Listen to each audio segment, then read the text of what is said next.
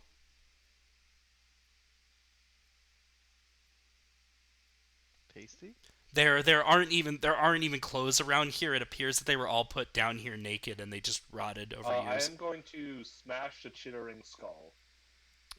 Uh, sure. You smash the chittering skull, and you hear a ping, and that's it. Like the that was a terrible rendition of it, but the coin gathering noise from Mario. You don't actually gather a coin, but you hear it. Okay.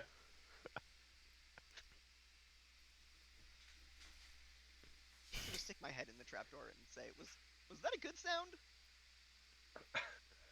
Ace, I'm yeah. just going to.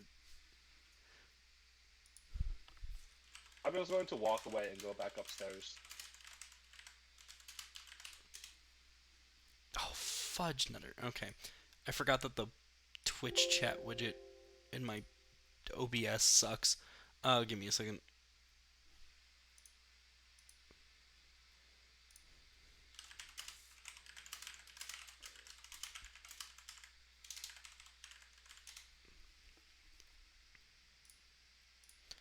Alright, so you're heading back upstairs? Yeah, Yeah. I'm just gonna go upstairs. For some reason, I just have the image of a crypt with other chittering skulls. Yes, you do. Do all of you join him back upstairs, or them? Actually, I'm Anyone sorry, T down? Leaf. I forgot the pronouns of your character.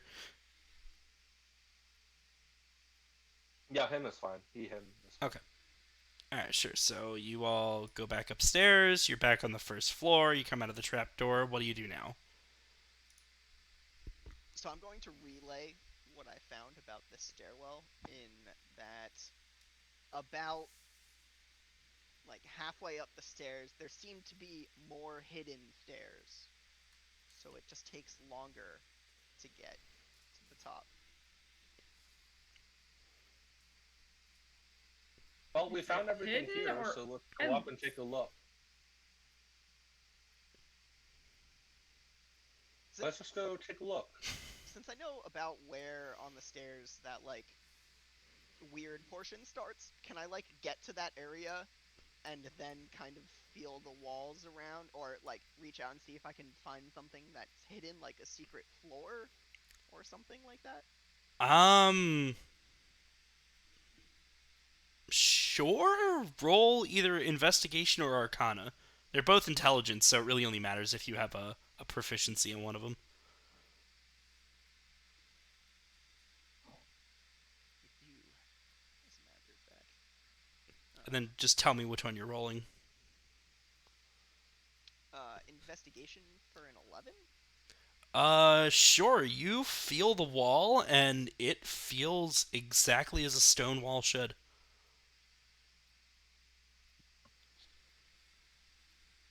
Well, that's not it.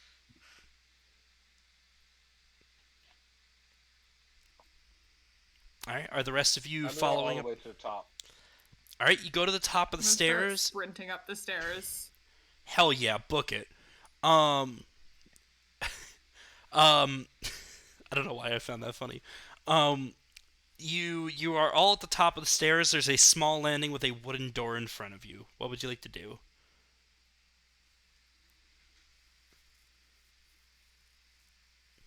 Do I have the music? I'll just open the door.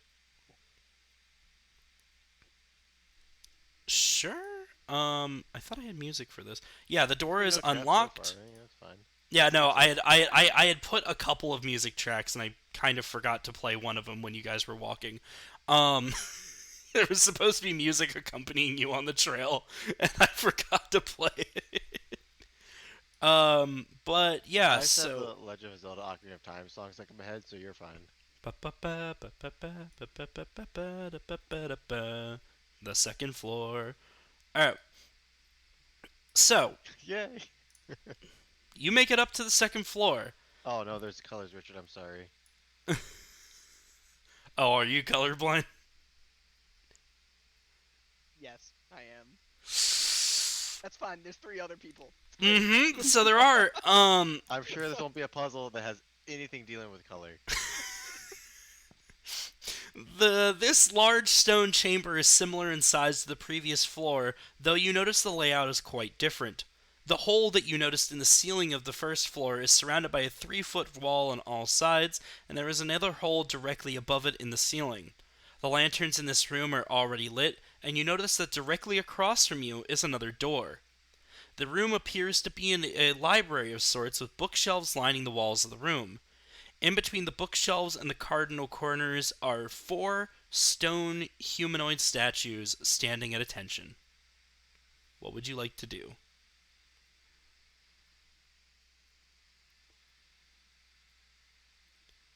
And just to make sure it was heard, these are bookshelves.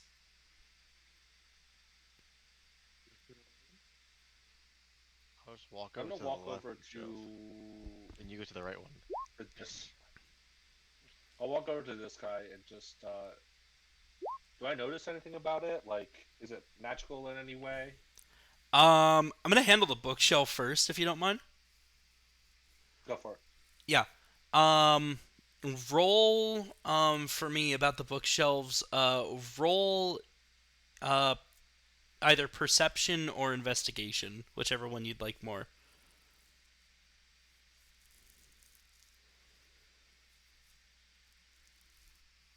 Neither the same.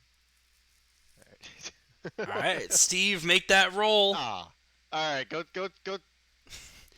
Okay, go on check the that. here's what I'm gonna tell you. All right, on the bookshelf, you see that there are books covering a vast number of topics. There are books on history, alchemy, cooking, biology of both magical and non-magical beings, pantheons, royal lineages across the continent, advanced sciences and mathematics, and even a few more whimsical books for jokes and fiction. There appears to be a rough order to the books, but it seems to go no further than at some point there was a system that was used. What a nerd! I'm gonna take the cooking books and the joke book. Sure. One of the cooking books is called The Art of Cooking, and the other one is called A History of Food, and it shows a whale being milked on the cover. And the joke books is Hold on. called 10,000 Quips and Phrases for the Happy Jokester. Hold on. Yeah? Go back to that whale thing. What about it? Whales and mammals? Okay. Moving on. Anything else you'd like to do with the bookcase? Later. Sure.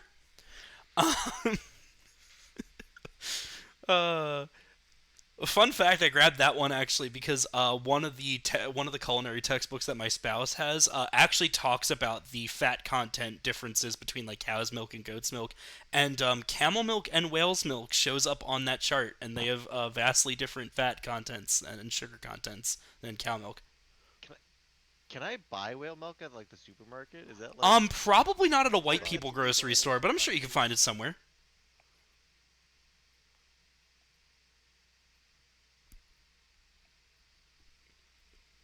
blue whale mothers can produce 200 liters of milk per day? So these statues.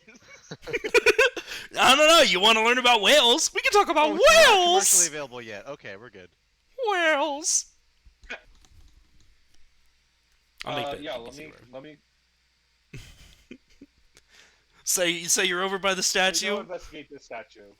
Let me Absolutely. go investigate this What do you do to the statue? Are you just looking at it, or? Yeah, I'm just kind of standing in front of it, just kind of eyeing it up and down, trying to see if I can spot anything. I'm gonna give him guidance. Like have you're gonna this entire cast time. guidance on him, or you're also just going to look at it appraisingly? No, I am going to cast guidance on him since it looks like a cool statue to me, but he seems to be doing something important. Sure. If you would like to roll anything, you now have guidance and would have an added D4 that I will roll for you. So if you'd like to roll any kind of perception, arcana, investigation, nature, whatever you want.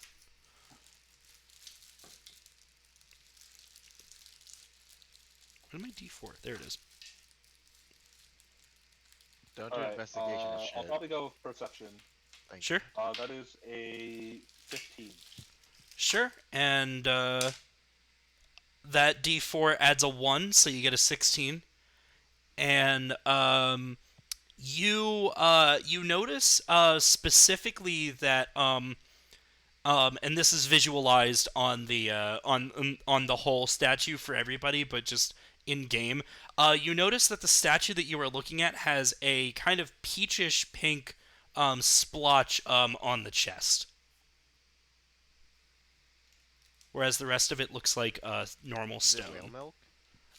No, it is some kind of paint, but you cannot tell if it's magical or not. Okay. There's a door on the opposite side of the room, correct? There is a door, yes. Can I go open the door? Sure, go on over to the door. Absolutely no traps in this building at all, I'm sure.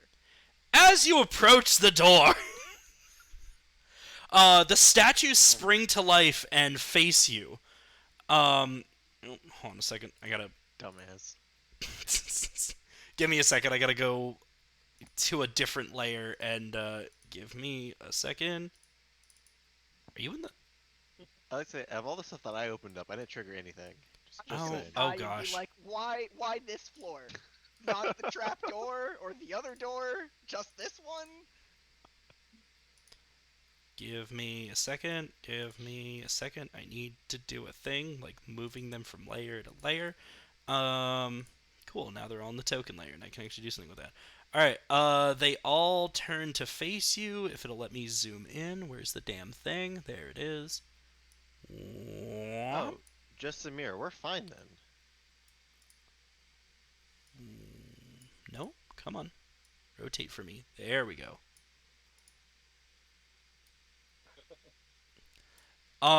So these statues, spring to life and face you, and together they yell, "Intruder, prove yourself!" And then they teleport to the doorways, blocking you from from entering the next staircase or leaving. My bad, guys. So Didn't they think that would teleport, happen. they don't move through us? That is Like, we correct. don't They lose teleport. access? Alright, so one of these statues is definitely lying, and one of them is telling the truth. Oh, I wish it were that easy for you. They teleport to the doorways, blocking you into the room. If you wish to leave these halls, you must prove you are equal to our master. You may only ask one clarifying question per question of ours. Prepare your minds. Question I 1. don't do that. What I bet is that. our master's name?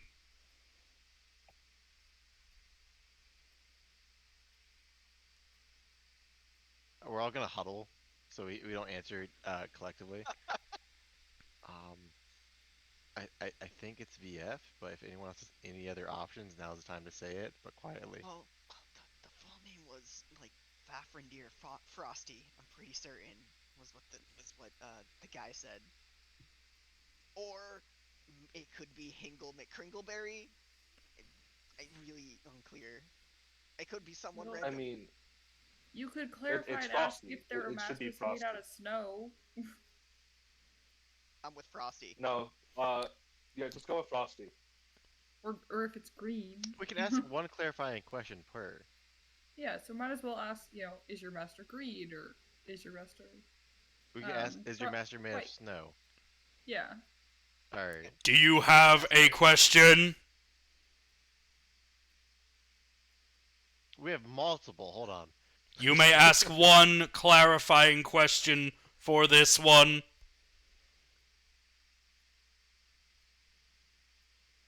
We're asking the snow thing. If you want, sure. Go ahead. Is your master made out of snow? He is now, yes. Oh, he's definitely Frosty. Yeah. Definitely Frosty. Samira, you did this upon us, so you gotta answer it. I'm gonna step away from the group a little bit in case I get hit. Say, your master is Frosty. The snowman. We will accept that answer.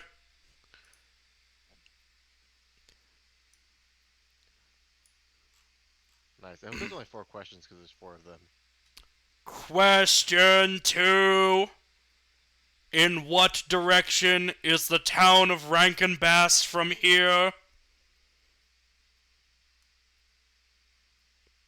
I'll step back to the group. Oh, Was shit. it North, right? Because we went West? south.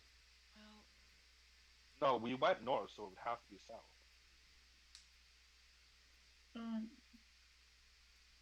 yeah, we went north. We walked around a tree 3 times. Then we had to walk south.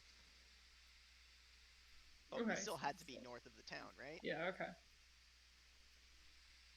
What's our clarifying question, though? Can we ask if they ever drink in whale milk? We don't need. It doesn't have to be a clarifying question. Well, we I get will one, say why I don't we will do say it? that he Why did don't we say ask that where that the it children did are? say you may ask one clarifying question, not you must. No, we have to. Well, okay. Why don't we ask? Are the children, or are north or south of the town? Yeah, that do could that. technically be construed as a clarifying question. This is on you. This is your show. You touched the door. Okay. Go for it. I'll Step farther that way. back What a is little it, bit. mortal? My clarifying question is, are the children north or south of the town? Interesting. The children could be defined as north of the town. Then I'll look back and gives a thumbs up, I'm still cool with our answer. Do it. The town is south of here. Correct. Question 3. What is in the basement of this tower? Oh, a smashed skull, but I don't think they know that. Skeletons. I'll step back to the group. Oh, we know this. There were It's 7 skeletons. One, yeah. yeah, one's crushed now, but I don't know if they know that. I don't think Oh. we need to be that exact. Chittering skulls. I think that's our answer. And what's our clarifying question? Were they alive before they got down there? Oh, that's a dumb question. Hold on. Wait, I need a better, I love the pregnant pause. there It just was- no, There that's a was- dumb there was question. straw though. So we technically can say a ladder, because a ladder you go down to the basement. There's also straw and probably cobblestone. I don't know how deep they want us to go with this. You just really want me to get hit, don't you?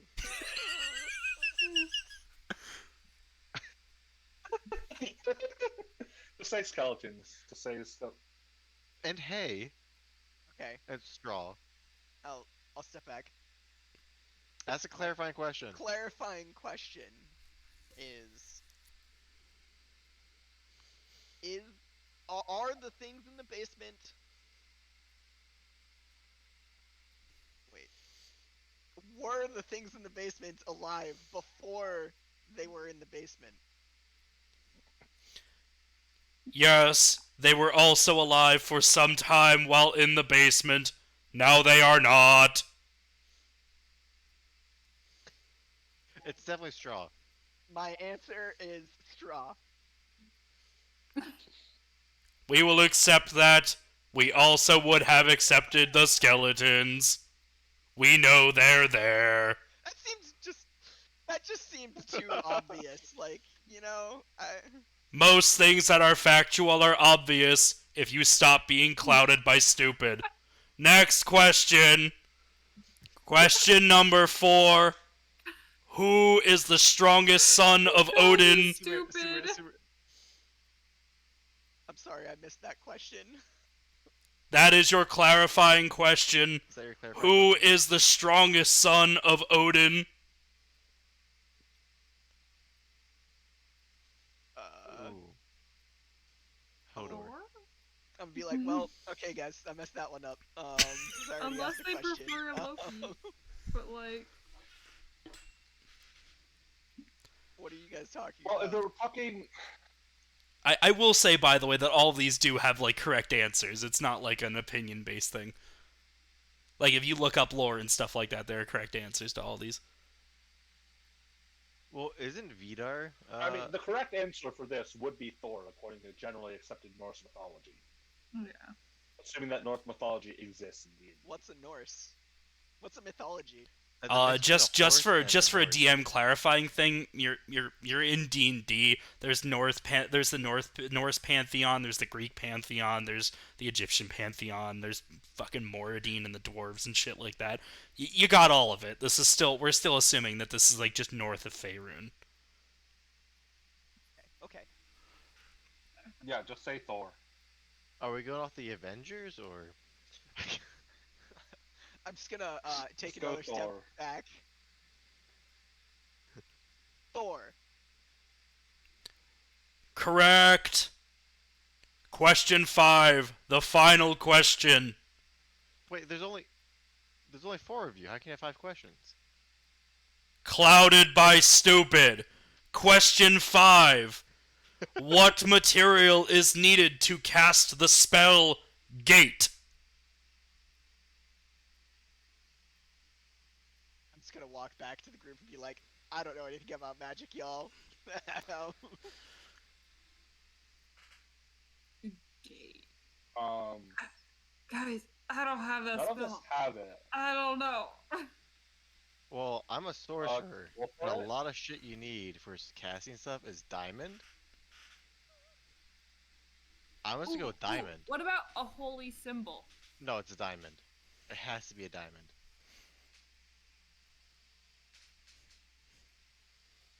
Ask if it's a precious metal or a material. Mm, Oh wait, diamond's not my precious metal. Ask if it's shiny or not. you should ask them what materials they would use to cast Gate. Like gotta that. be a I like diamond. that. I'm gonna step back and I'm gonna ask, if you were casting Gate, what materials would you use? Finally, no longer clouded by stupid. If I were to cast Gate, I would be using a diamond worth at least 5,000 gold.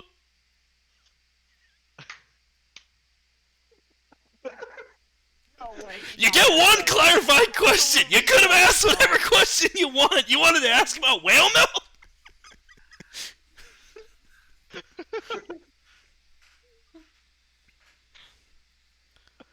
I'm gonna answer a diamond Worth 5,000 GP. or that 5,000 GP. Excellent. You have done well to show your knowledge.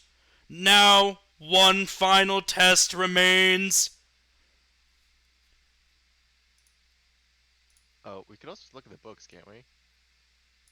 You're going to be placed down there for a second while I do something. Sure, the answers are probably in the books.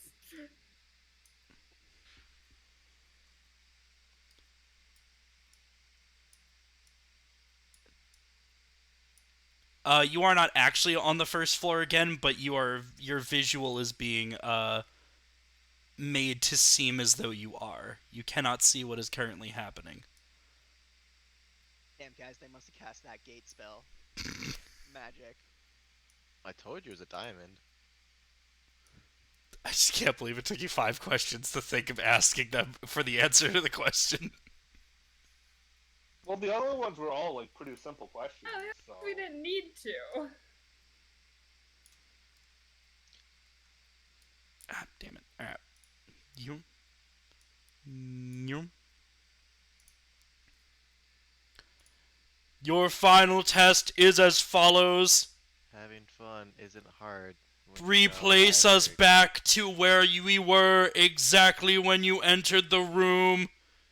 If you place us into the spots that are not ours, you will face our wrath. At this point, the stones go quiet. Ooh. I actually know this one. But does your character know it? oh, Why does my game not want to... Hmm. so I'm gonna move the white one over here. Okay. Coco was expecting the purple one, so I'm the pretty sure the purple black one definitely one- goes that way. Yeah.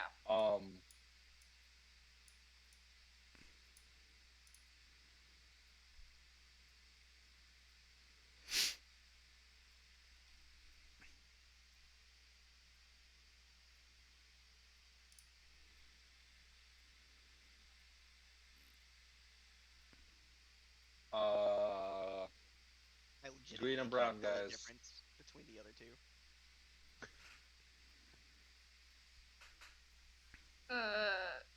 I think the red and the green need to What were you trying to do again? You have to put them back. Oh, the color that where they started from? Mm-hmm. Yeah. That was the task. Alright. Green, red. So top left was green, red, purple, white. Top left was green, top right was red. And then it was Okay. purple, white, I'm pretty sure. You feel message being cast into all of your brains. that was Is this your final answer?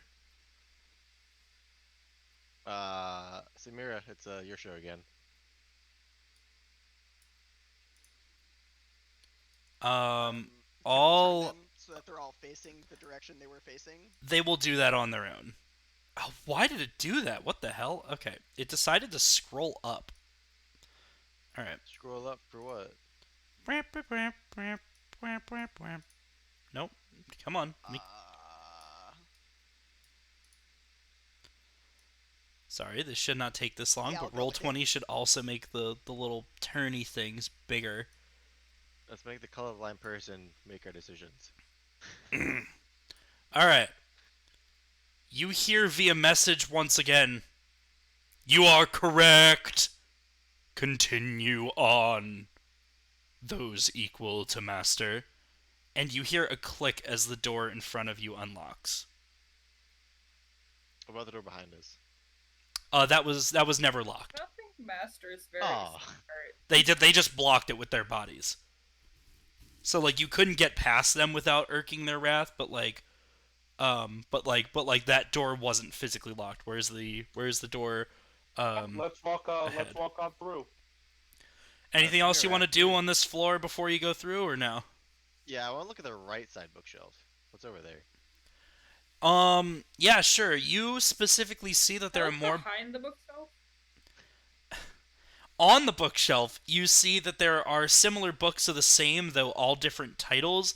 You notice that there are significantly more books about gods, goddesses, pantheons, different apocalypses, things like that. Just a bunch of religious stuff. Like there's some stuff about the birth of gods, the death of gods. Like really specific books. There's also for some reason significantly more quip books here, like a bunch of joke books, and what looks to be the D&D equivalent of Dr. Seuss. I'm taking the D&D equivalent of Dr. Seuss, putting that in my bag. Sure. The book is titled There's a Quacket in My Plocket. Legally dissimilar. And Coco, as you Coco, look what do you got behind, back there? as you look behind the bookshelf, You spot something shiny. It looks to be a gold piece. Ooh, Coco wants it. And Coco will have it. You have one more gold piece. I really want Coco to just like kind of walk back there. It's too big, just like topples a bookcase. Yeah, Coco, you it's teetering at the very least. Coco, you should check behind the other bookcase. Yeah, I Coco's can definitely you gonna go look behind the other bookcase now. You look behind the other bookcase and are disappointed to find that there are nothing more than dust bunnies back there. Magical. Coco disappointedly joins the others. All right.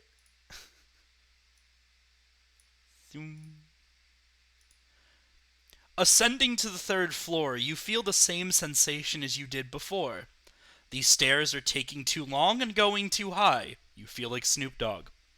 As you come to the landing, you see across from you is the staircase to the next floor. The room itself appears to be some kind of alchemical laboratory. The room has 2 workbenches in the middle, covered with vials and beakers and instruments. The walls are lined with a cabinet, a bookcase, and a large desk. In the room, you also notice that there is a large 10 by 10 cage with a large treasure chest in it. The cage is padlocked. And I couldn't find a cage that I liked, so sorry the cage doesn't actually appear. I can make a little box, though. Hold on a second. Imagination.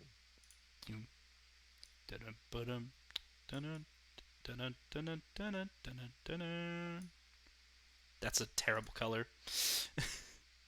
Can I get something that's better? Yeah. But now it's red. It's right there. It's padlocked. There's a treasure chest inside. Do with that information what you will. How far from the edge of the cage is the box? The treasure chest is directly in the middle, so the easiest reaching point would be 4.5 feet in. Because it is a 1 foot deep by 2 feet high by 2 feet long chest.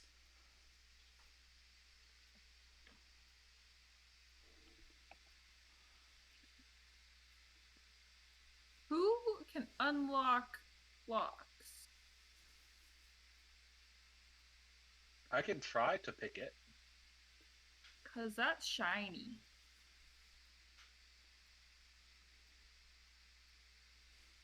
Yeah, can I try to pick the lock?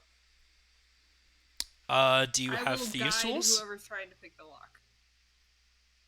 Do you have thieves tools? No, I'm gonna just grab a dagger and try to, like, jam it open. Sure. Roll me a d20 with a strength modifier. Okay. That is a 10. With the modifier? Yep. Sure, you feel yourself scraping around in it, but you cannot seem to get it open.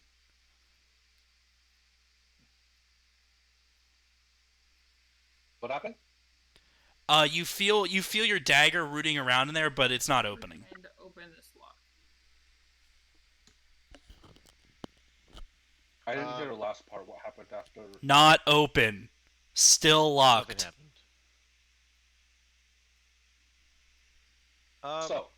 Simran, try it one more time, and I'm gonna cast Firebolt on the lock. You know what? Sure. It's Firebolt. Roll a magic attack. Ooh, I'll I'm add going Sacred stand Flame on to the this. opposite side of the room.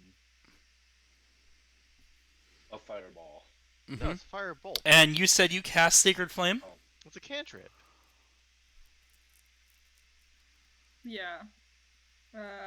Does the Sacred... target must succeed on a dexterity saving throw or take 1d8 radiant damage. Sure. It will obviously fail the dex saving throw because it is a piece of metal and therefore has all the dexterity of a piece of metal. So you will succeed on that as well as the firebolt. Will you please both roll damage?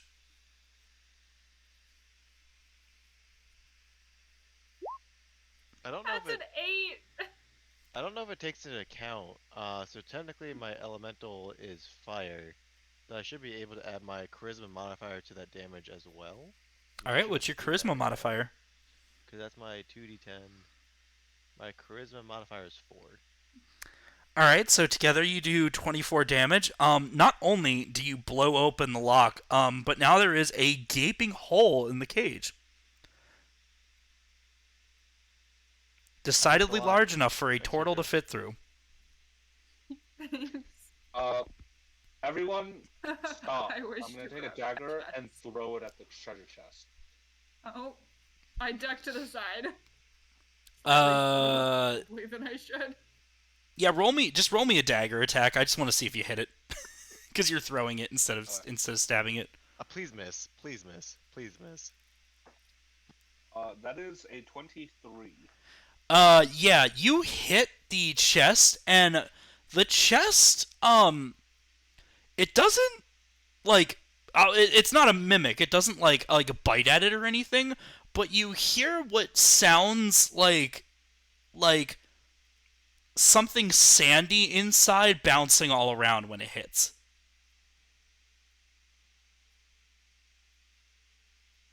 Did you say Sandy Cheeks is inside that? No, I said that there is something And the dagger's It still sounds outside like the chest. It didn't like get absorbed. it by did not get absorbed by the chest. No, it bounced off of the chest.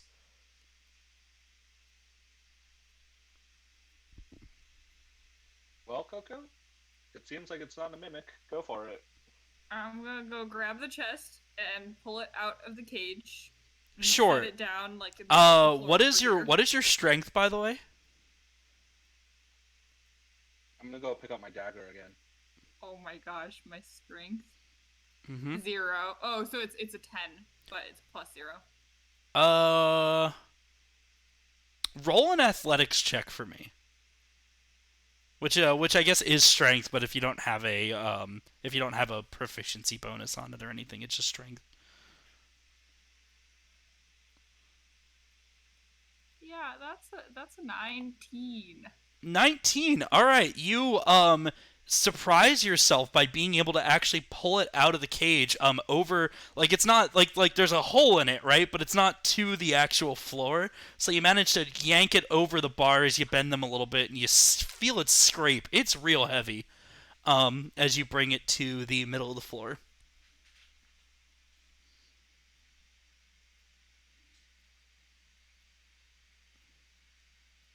Does it have a lock on it? There is no external lock.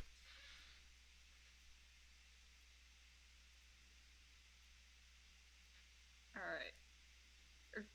I'm gonna open it. There is an internal lock. And then jump back. There is an internal lock. It does not open. It is locked from the inside. Like it has a hole where you can see that a key is supposed to go.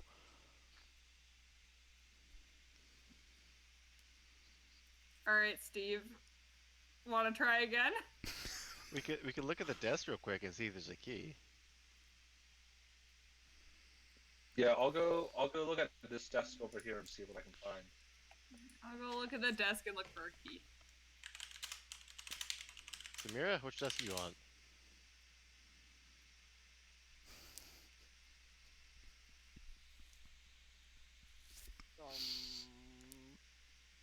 I'll take this one.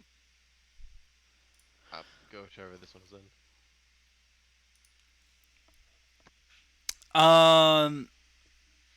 Who would like to roll first for investigation? Roll offsies. Everyone roll a d20, then we decide who goes first. What? Rollies. Rollies. Alright, rollies. 11.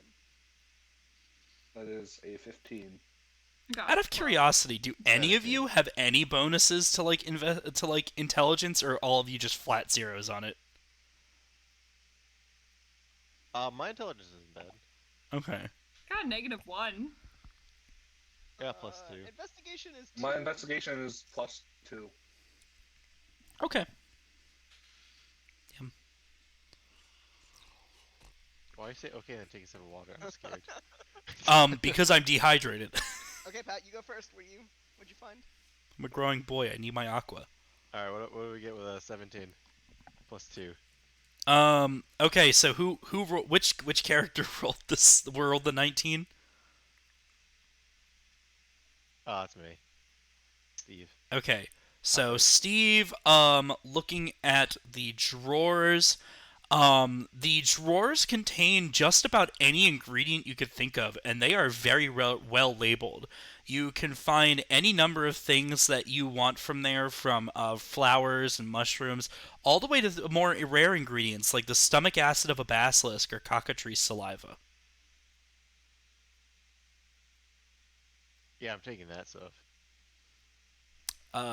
Sure, you pillage through the alchemical things, and you find vials and powders and little test tubes of stoppers in them, just full of powders and flowers and mushrooms and liquids, some of which have swirly things inside of them. Just a fantastic array of alchemical supplies. No actual potions in these drawers, but all the ingredients you would need to make anything that you want, assuming that you have the skill to make it. Nope.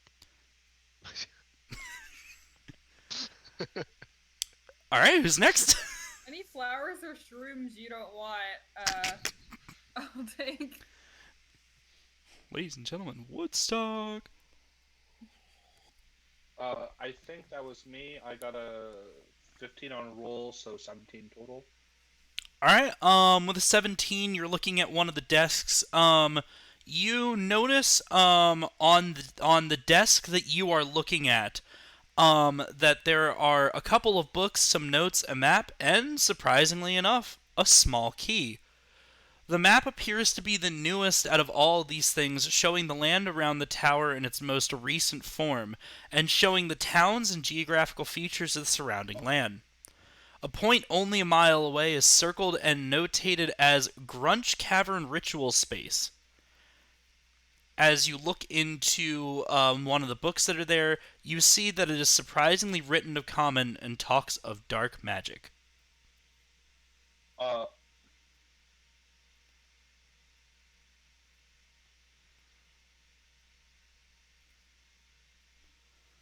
is there anything in any of the other notes on the table, or is it just that?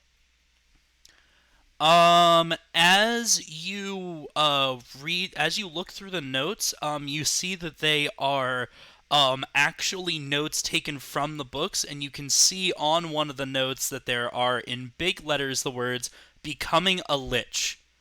And that the books and that when you flick between the books and the notes, you see that they say the notes basically summarize what the book says, specifically talking about this thing called a phylactery. That is involved in dark rituals, and that this phylactery is created by the sacrifice of an innocent life, as well as the sacrifice of some of their soul and their corporeal form, so as to lead the life of mortality. Shortly thereafter, that it says that while you're freed of the need for sustenance and sleep, you will need to periodically absorb the souls of innocent sentient creatures to sustain the phylactery. And then just after that, there's some scribbles that are really unintelligible, but looking back in the book tells you that should the phylactery remain intact, but the body of the lich die, some few days later, a new body will spawn out of the phylactery with material components that are around the phylactery itself.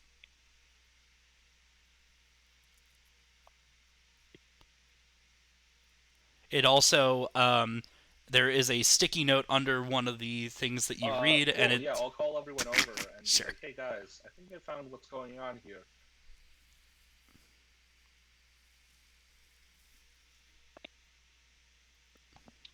What did everyone else find? And then I'll sure. grab the key. So I'll call everyone over and grab the key, but let's go through what everyone else finds first. Sure. One more thing that I was trying to finish just saying. You see a little sticky note that says, "Warning: Souls placed in phylactery can be released if within 1 day."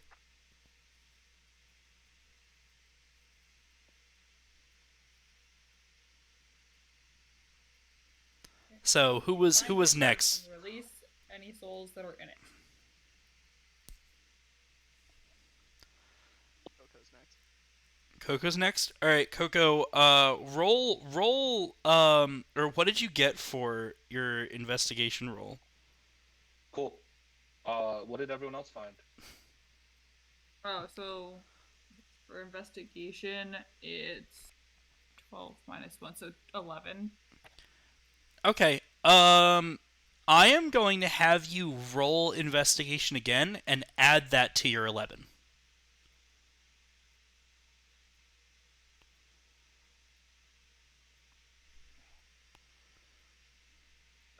3.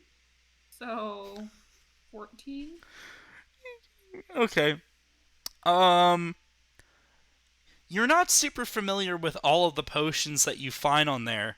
But you find a few potions that you Team sus. think that you think might be useful. You find thank you, Samira. Um you find a potion of climbing, a potion of animal friendship, a potion of growth, a potion of fire breath, and a potion of healing.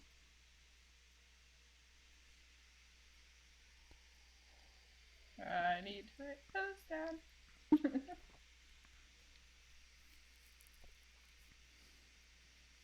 So what level of healing? Um the whatever the second one is. I'm sorry. I forget. Greater healing? My yeah, greater healing. My brain thinks Skyrim, and it's like, yeah, so a potion of healing. You know, there's minor healing, and then there's healing. But no, this isn't Skyrim. Um, the most fatal flaw I can have. Right, Um, so fire breath healing. Sorry, what were the other two? there's fire breath, healing, potion of growth, potion of climbing, and potion of animal friendship.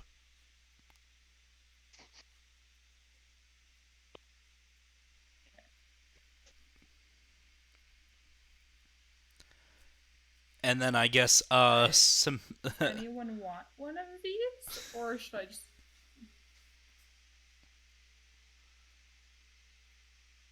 I have them all for now. Okay. I haven't got my 2 healing potions, so I'm good. Was there something else that I found in there, did you say? um, the 1, 2, 3, 4, 5 potions were all that you were able to really discern as things that you could recognize. Mm-hmm. Okay. All right, and then Samira, what did you roll? 11 for 13. All right, I'm gonna have you do something similar. Roll investigation again and add it to your total.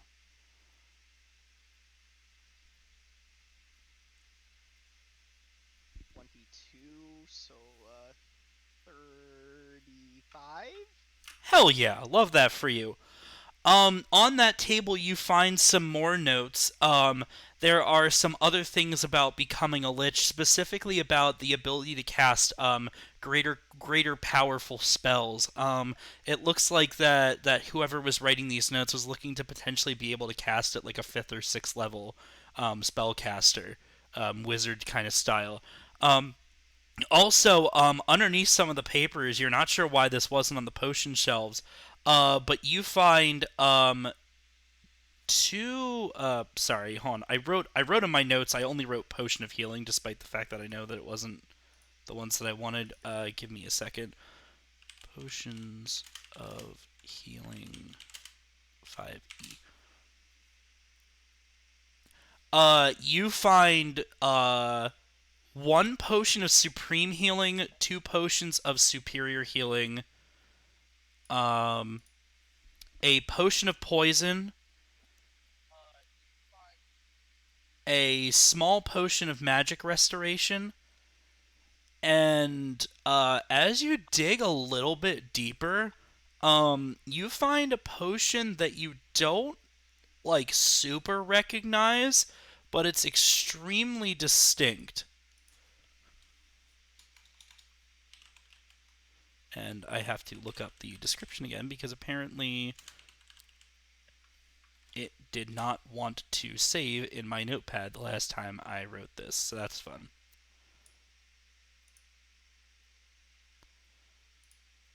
What was the one before that distinct potion that I don't know what it is? Oh, a small potion of magic restoration.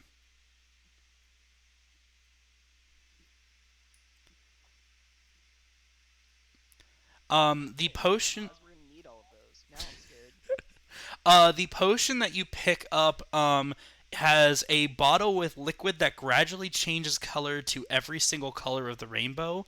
And as the bottle moves, you notice that it doesn't actually make the colors swirl together. The colors are still changing at a steady pace. If you want to try and figure out what it is, you can roll Arcana for me. With a DC, let's say 16. Can I utilize my extensive knowledge of cooking and brewing to maybe give me some proficiency or advantage on this roll? I'll say you have advantage. Yeah, I'll say that brewing alcohol can be similar to brewing potions. So I'll give you a little advantage here on your Arcana check.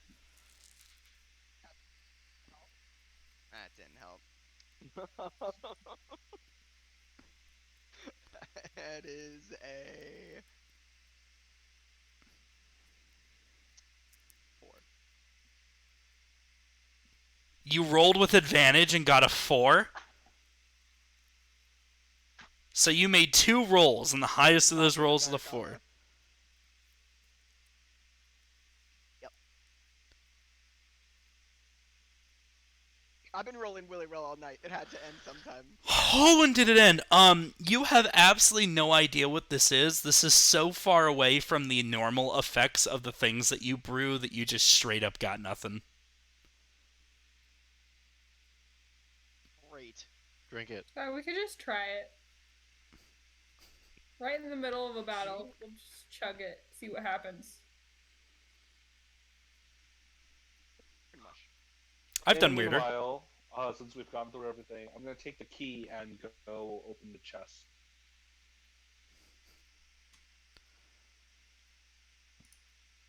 All right, does everybody go with him for the chest, or I'm Sure. As soon as I see him with the key, I will go over. gonna take a step back to this corner. all right? And Samira, what are you doing? I'm with him. You're with him in the corner, or you're all right? You open up the chest, and Chest, man. you open up the chest, and a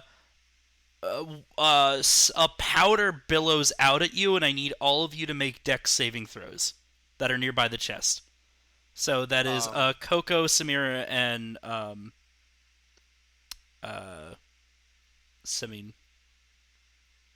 Is this gas or vapor? No, it is solid Yeah, you said particles. save. Yeah, a dexterity saving throw. You said a save, so that is a 19. All right. 9. Okay. Is it poison? Roll your thing, and I'll let you know the effects. 23. All right. Well, I have Samira and advantage Semin, you on are fine. checks. Coco, you take 1 damage, and you are blinded for the next 5 minutes. Go Dex, go. Oh, that's bad. Only 1 damage, you said? Yeah, only 1 damage. Steve, you are fine because you are nowhere near the powder. However, you do find that in the shock of getting of the powder spraying out, you fell flat on your nose and take 1 damage. I'll take it.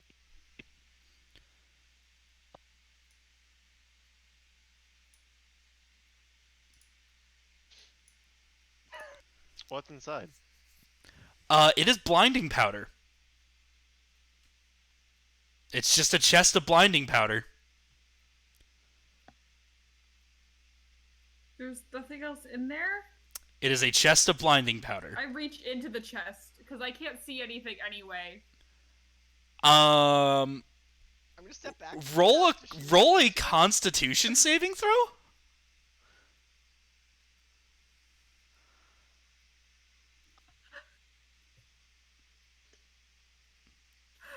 Hold on.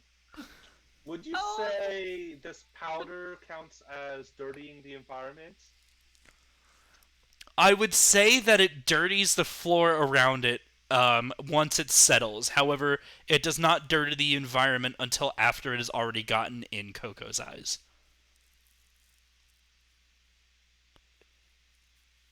This is a 9 for my constitution.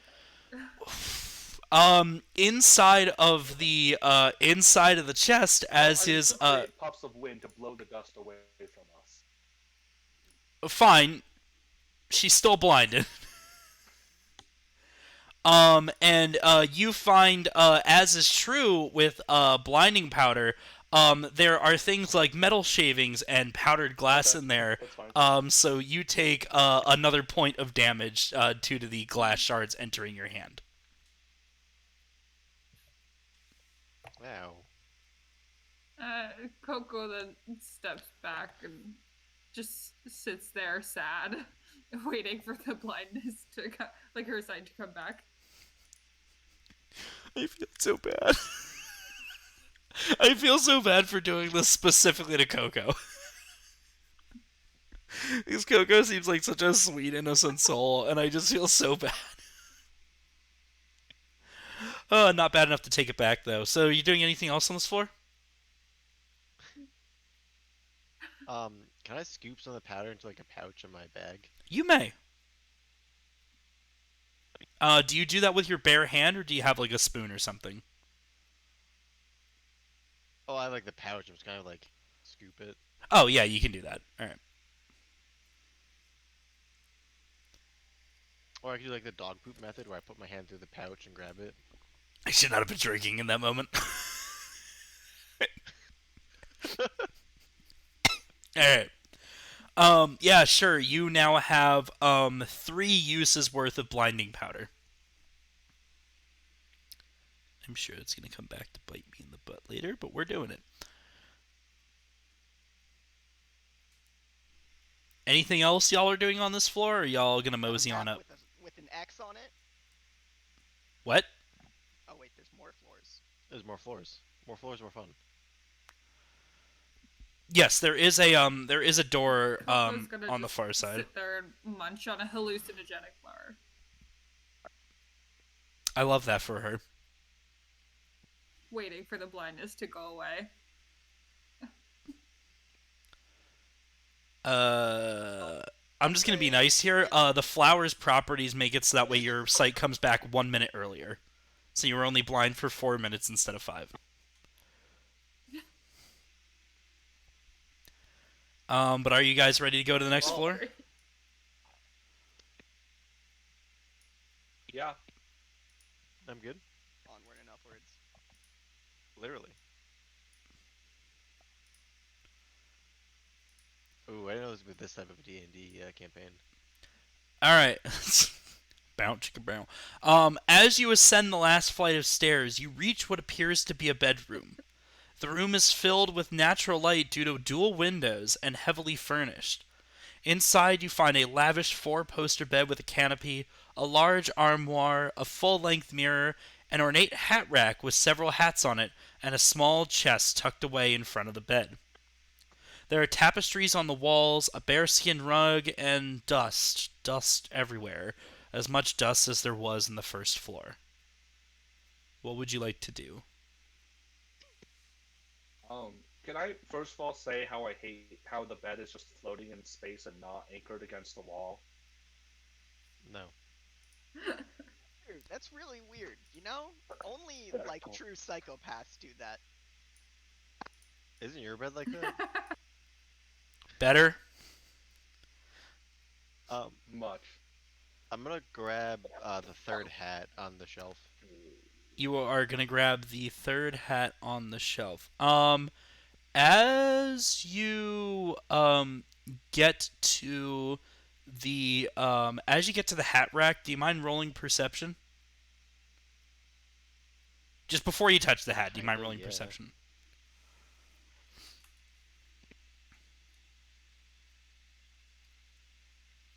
This one. Yeah, savage. 10.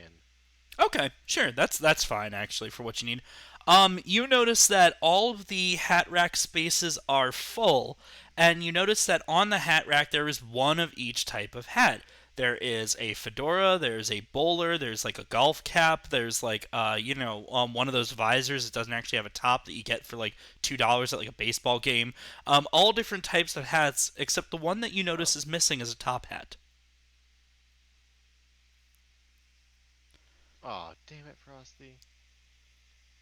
Coco is gonna go not open the chest, but see if it's unlocked. Want to Coco, throw a no. ball bearing at the chest. The chest does not have an external lock, but would you mind rolling Arcana for me?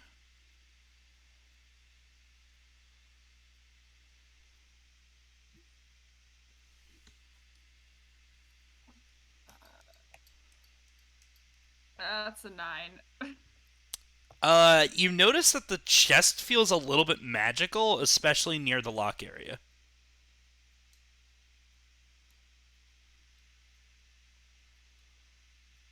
Why would I I- bring Dispel Magic? That would be useful. Can I throw a ball bearing at the chest? You may. It bounces off. Okay, can I throw a ball bearing at the bear rug? You may. It bounces off. Okay. Is the bear wearing the top hat? The bear is not wearing any hat.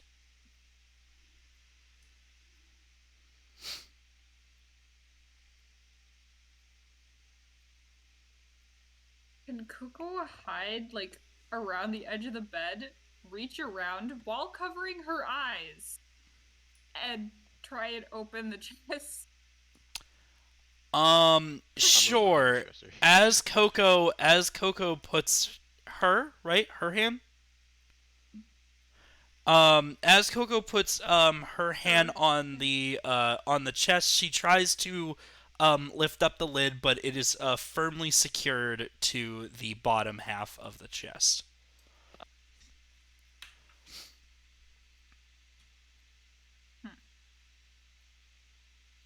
Steve! How firmly secure is it? You're gonna need to, On the count of you're gonna three, need to ready? really you're gonna really need to get in there, One. Morty. That's all I'm saying. Go! Uh, Sacred Flame. Firebolt. Okay. You cast Firebolt, and because Sacred Flame, are you actually casting Sacred Flame with it? Yeah. Coco's, yeah. Cool. So since you're adding the firepower of Sacred Flame, I'm gonna take the crit, and you just straight up blast a hole through the lock. There is no lock anymore. There is a hole where it was, and the chest, the lid opens up like a quarter of an inch, showing that it is no longer attached to the bottom half in the front. Hooray! I'm gonna duck back around the bed and try again we with go my behind hand this over corner. my eyes. You open up the chest and nothing special happens. You may look inside of it if you'd like. Oh, Peek around the edge of the bed. You see shiny from your position, but you can't get a better look until you go forward. Coco runs over to the shiny box. And Coco will find inside 50 gold, 2 rubies, an emerald, a sapphire, A diamond worth 300 gold pieces, and a +1 dagger.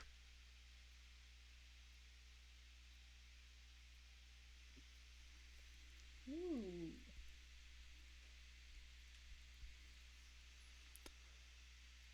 That is all that is in the chest. Well, the 300 gold pieces is definitely going. The 300 gold pieces is definitely going in my stash for. Oops, someone died. If that's what you want to do with it. Why would you say that?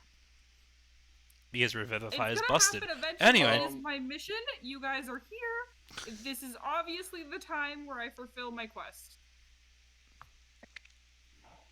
I'm going to wander over to this set of drawers, cabinet. I don't know what that is, but try to open it. Ah, the armoire. Cool. Give me a second. You feel magical energy and abundance as you approach the armoire, and as soon as you open it, you see why. It is massive on the inside, and you can see hundreds of articles of clothing inside. Shirts, pants, socks, undergarments, robes, jackets, gloves, and so much more, all more colorful and opulent than the last. But one major thing sticks out. All of the clothing, especially the scarves, are embroidered with the letters VF.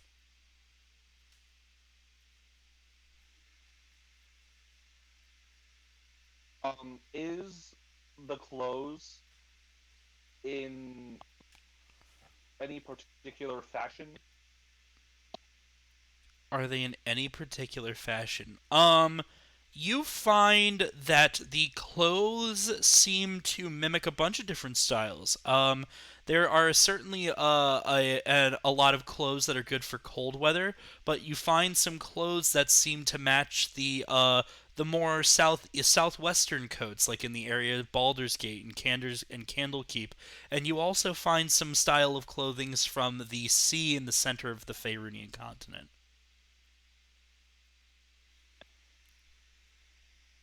Um, okay, interesting.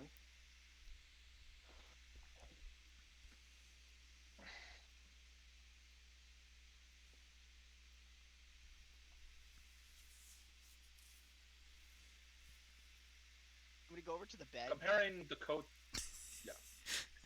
and like look under it, or like, and even see if it's like hiding a trapdoor or something like that, or like see if it's, I don't know, magical and maybe like a larger bed than it looks like or something. Roll investigation. Curious to see where this goes. Oh, someone dipped.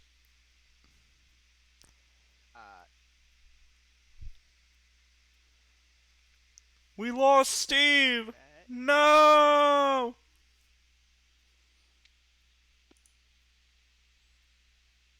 No, wait, we didn't. Wait, what? I'm sorry. Oh, no, Nilek just, Alex's camera dropped. yeah, the camera dropped. Okay. It just for the stream's purposes, now they're seeing me twice with two different camera angles. There we go. Alright, cool. I just went I and got grabbed a some water. 4. Alright, A 4 or a what?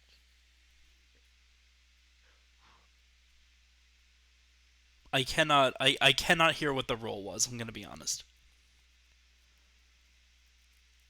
4. 4. With a 4, you look under the bed. There's no trapdoor or anything, it's just more carpet. It kind of just looks like what happens when you put a bed over carpet. Bed's clear, yo.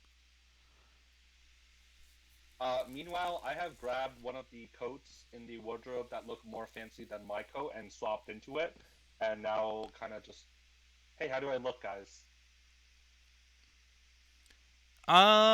With your eyes.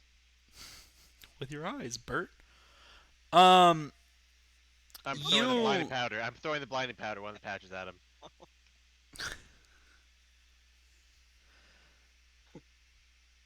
Alright, Tea Leaf, make a dexterity saving throw, I guess. Sure. That is a 17. Cool, you are not blinded. However, you find that all of the glass and I metal like it to fragments have detail it gotten a little stuck better. in the fibers of the coat, and now it looks shimmery and opulent, even more so than it did before. It looks so much better. Great. Cool. I ripped the VF off the tag and just kind of tossed those behind me. Just go, this is my coat now. Sure. In order to do so, you have ripped off a chunk of the lapel. A what? You have ripped off a chunk of the lapel. You have damaged the coat. Okay. I mean, I can fix it later. Fair enough. Is there What are you, anything cosplay? else y'all want to do in this room?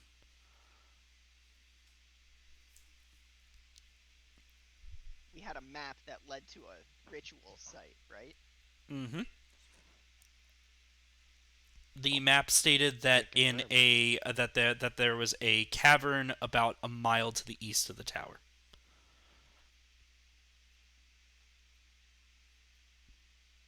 There can't be anything there, right? Oh, We didn't find the children here, so guess might as well go look. yeah, let's go.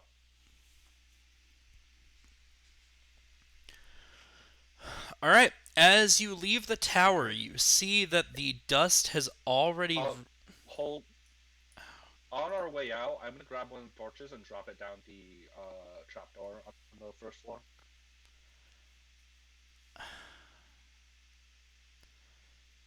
Sure. Were Um, they Got it fire there. torches or were they magical torches?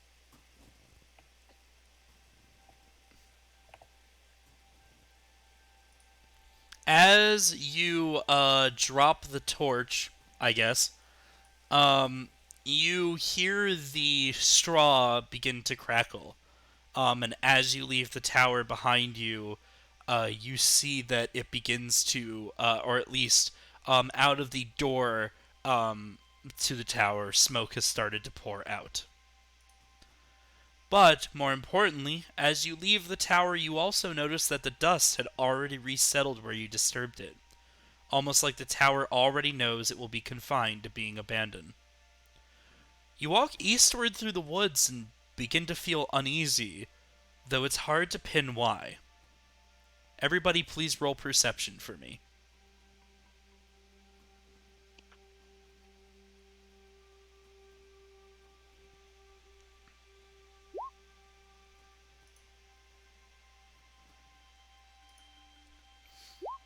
14.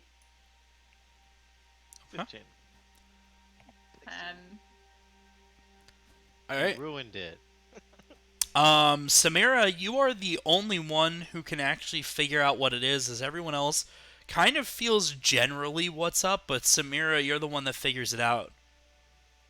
It's peaceful. It's too peaceful. It is pure silence, other than your footsteps, your breathing, and I suppose now the sound of a fire burning behind you from the tower that you've lit on fire. It's as if the forest is holding its breath in anticipation, and so are all the animals.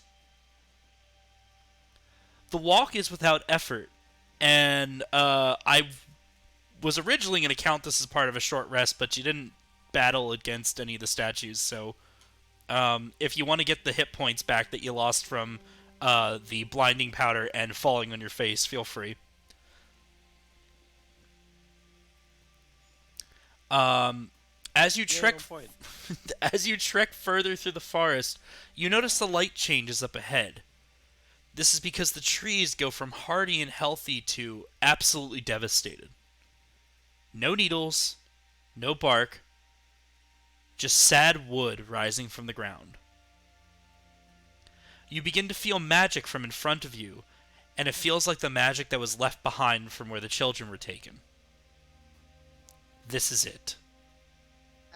As we get into the magic, I would like to kind of like signal the group to like slow down and head off the path a little bit and try and like stealth our way towards where we're heading, but just not from the direct trail. Sure. There is very little cover since all of the pine needles are gone and the trees are basically just kind of thick sticks poking out of the ground at this point. But you see in front of you a cave, and as you go from the side of the cave, can I ask all of you to roll perception for me again? Wrong button. Sorry. No, stop. 26. Impressive. 15. 6. Oh wait, yeah, percent 15. I don't know where my buttons are. Oh, sorry, 25. My bad. 12. All right, so to the 6, meh, the magic is oppressive. To the 12 and the 16, the entrance of the cave freaks you out for some reason, though you can't really pin you can't really pin your thoughts on it. But for you, Samira, you notice why it freaks you out. The opening of the cave almost feels like the gaping maw of a giant serpent.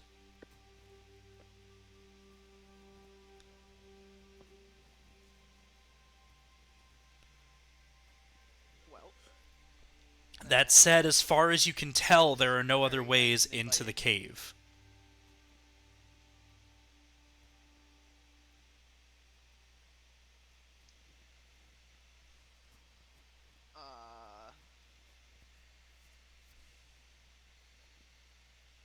how stealthy are y'all feeling? You want me to How go stealthy take do a you want to look? be?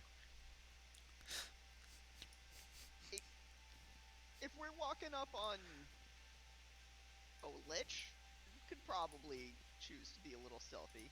I'm gonna cast invisibility on Samira. Oh. Alright, let's do this. Okay. Leroy Jenkins. I am gonna say, wait here, I'll Submit. be right back. And I'm gonna stealth up I to don't the really- entrance of the cave. Do I just mark your level spell? Okay. Alright, yeah, okay. Alright, so Samira is invisible and looking inside of the cave? Is that what's happening? Do I get advantage on that stealth because I'm invisible? You do, but give me a little bit of time here, a second, to set the stage. Yep. As you enter the cave, you walk over the skeletons of many animals and humanoids littered across the floor, almost indiscriminately. You hear voices down the cave as you continue, and as you get closer, you realize this sounds like incantations mixed with the rabblings of a madman. The ritual has already begun.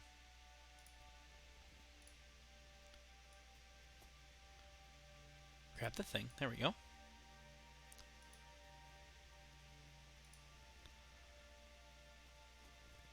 You creep into the chamber and find yourself staring at the monstrosity towards the back of the room. Standing at least 8 feet tall, Vafthrundir Frosty stands as a monument to his own sins. The snow of his body is alabaster in a most frigid way, with a comically small corncob pipe and eyes that look like smoldering charcoal left after a bonfire. Atop his head sits a silken top hat, adorned with a gray band and a pink lily. Around his neck is a scarf of similar quality that you found back in the tower. And as your eyes cast down from the face of Frosty, you see the children are all standing in a series of runes that alternate between purple and orange. There are still 6 children at this point, and while they look alive, they are blank of emotion and stare off into the distance.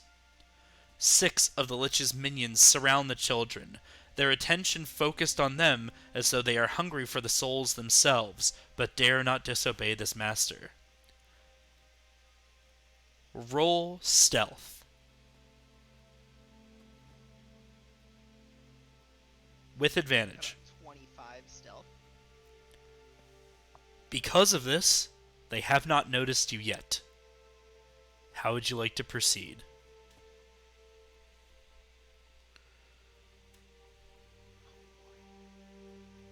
Boy, so many options. Um.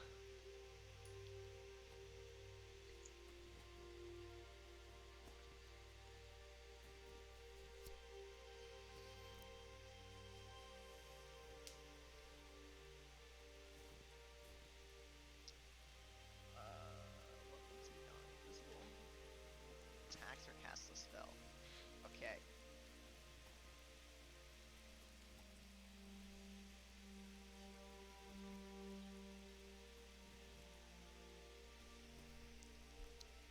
Okay. Can I have a uh like hand crossbow? Can I like walk over to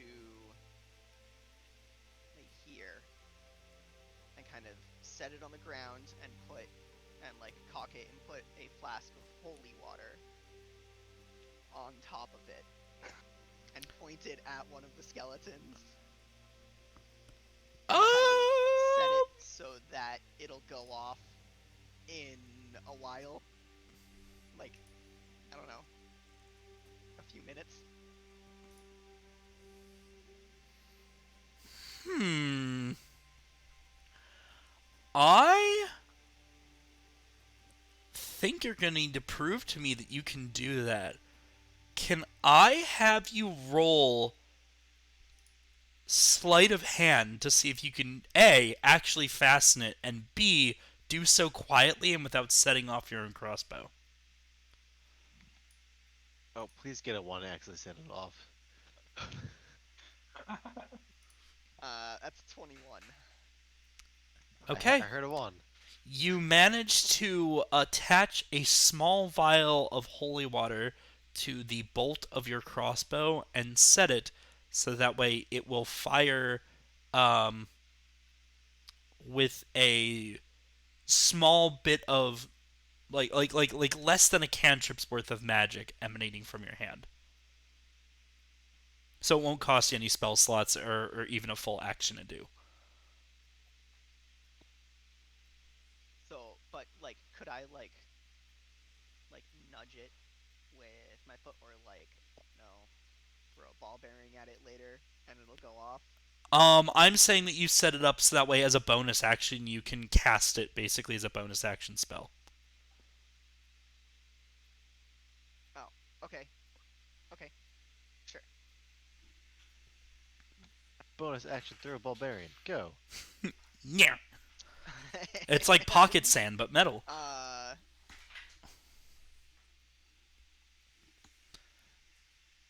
then As you are doing this, by the way, because you are taking your time with this, you notice that Frosty has finished his mutterings and has begun to raise his hands to the sky. He begins to talk out an ancient incantation in a language you do not understand, as the carved runes in the ground begin to glow. You can see that how Frosty far away begins were to my point friends? one of his hands at one of the children. How far away are my friends? Uh, they are, let's say, 30 feet away outside of the cave.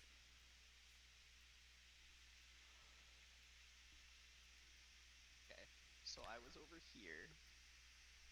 How do you measure this tool? Uh, they're. Okay,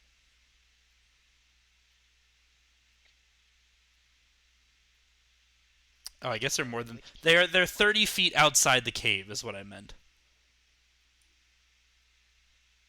Okay, So it would take a full action for them to get here.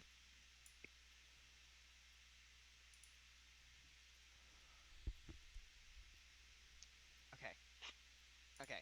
I am going to, since I haven't moved on my last turn and I'm a tabaxi, I can double my movement speed, Sure.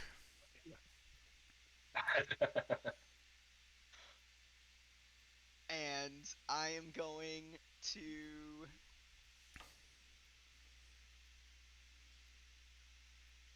run at the child he's pointing at?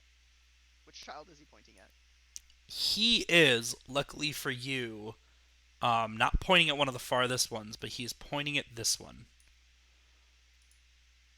So you would probably still have to go in between the two skeletons that are nearest you. He's pointing at this one. This one. Oh, why is it not? Top right. Okay. Okay. Top right. Top right. Cool. Cool. Cool. Cool. Cool.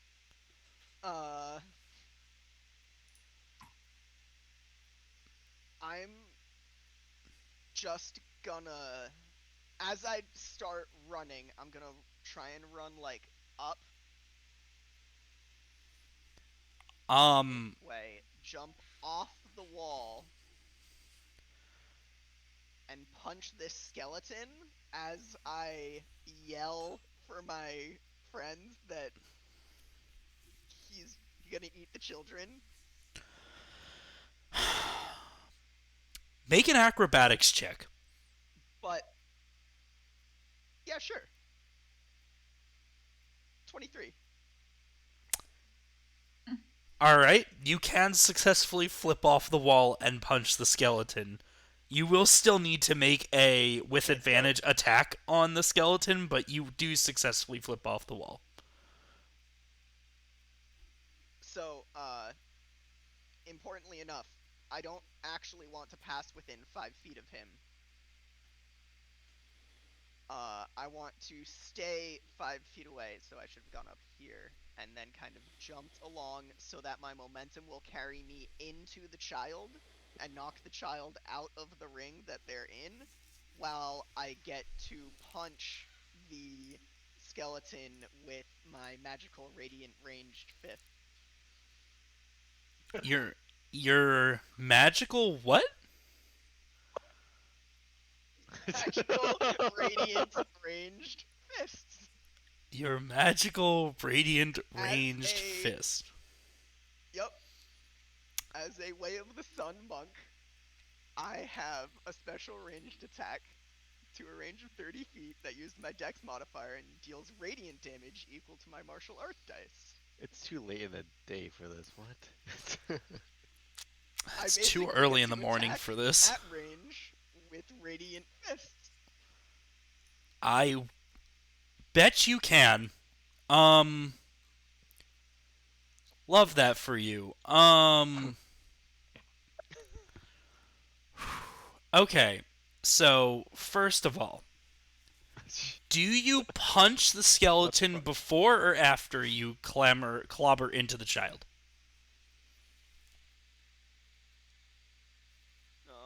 It would have to be before, because otherwise I'd probably like lose where he was in relation to me. So I'd Fair have to do it enough. while I was Please moving. roll your attack then. So my first attack, I was invisible for, so I get advantage. You right? do. Yes. Okay, cool. That is a 23 to hit. Wait, That will hit. doesn't seem right. That's way too high. Nope, that's right. 23 to hit. And that deals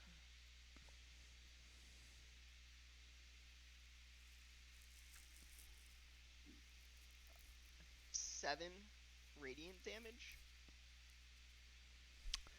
Okay, and you And do then this I to get purple? punch again because I have extra attack. You're doing this to purple dot? Yes, whatever this guy is. Yes. Sure. Give me a sec. And then I'm gonna hit him again.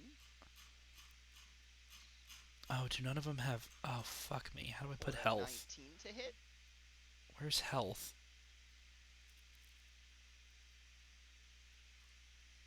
HP. There we go.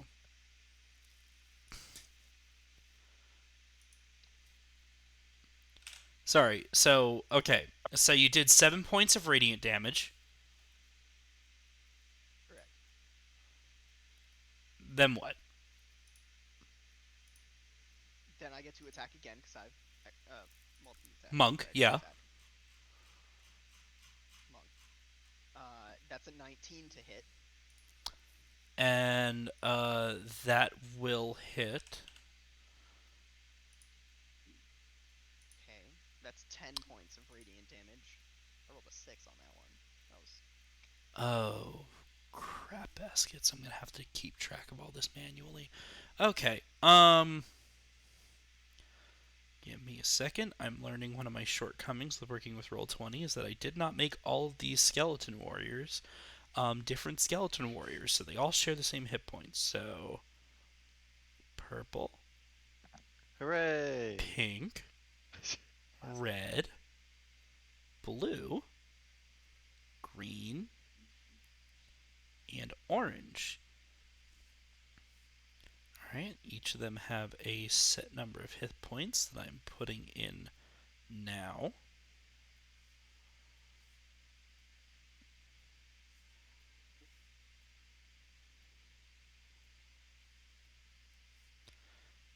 And this is not tedious at all. Do I have any fighting music for this? I feel like I have fighting music. Was this the fighting music? Yeah.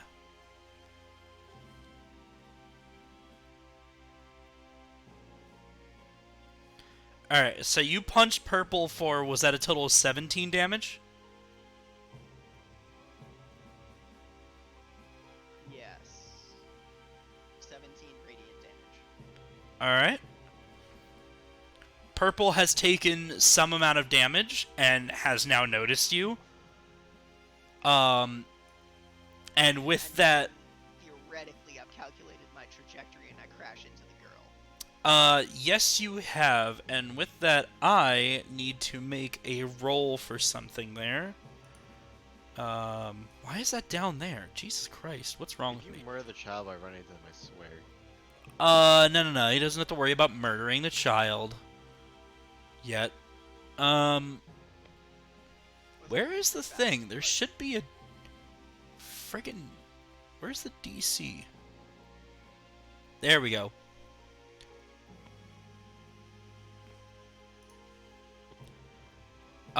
Congratulations. You have knocked the child, out of its daze as well.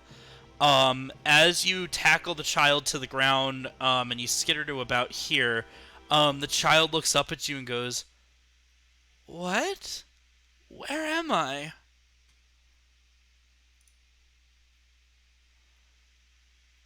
I'm just gonna growl at them and say, run.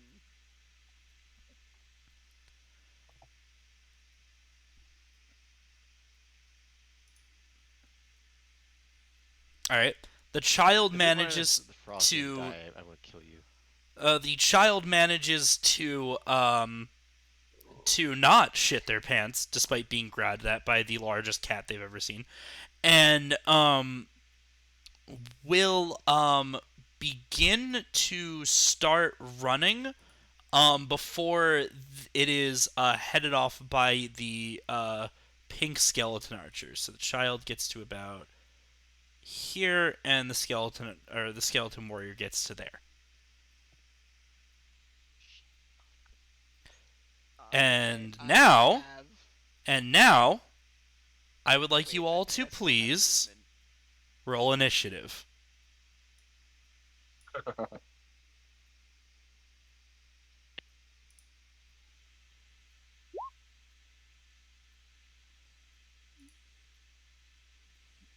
14. I hate you. How do I put you in manually? Right click, add turn. What do I right click? The token.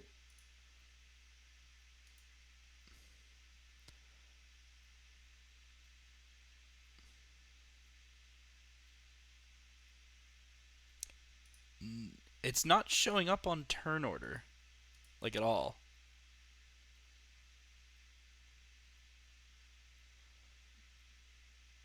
Uh,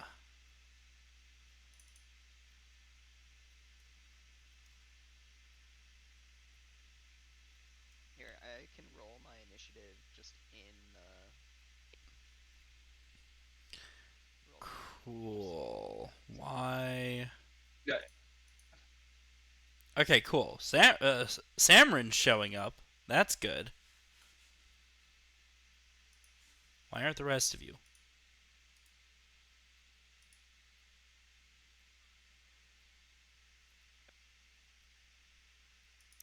Do I have to click that? Figured it out. You gotta click your token, then roll initiative. Ah. Everybody, you heard the man. Click your token and roll initiative, please. And speaking of which, I gotta do that as well. Um. Initiative. I wrote 14 Ooh, lucky twice, for which y'all. is- Mine got And progressively better. Don't say that.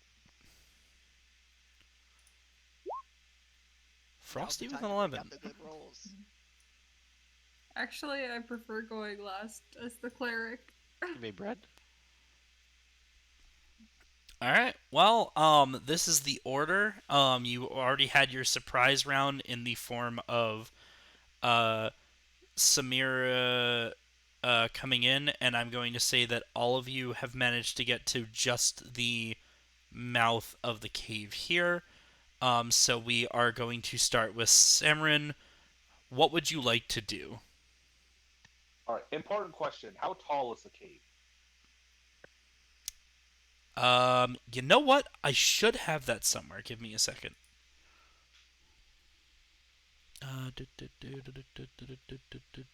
Also, are these measurements valid? Just as a question.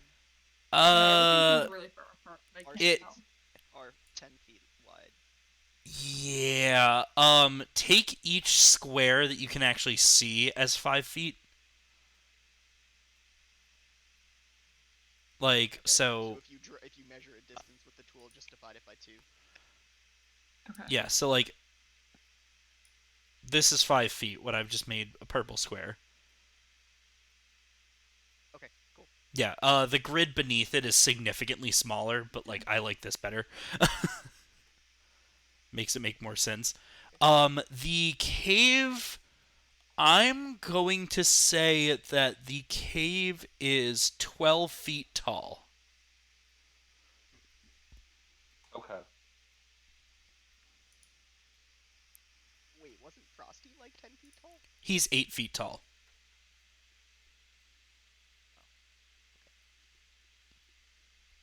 Um.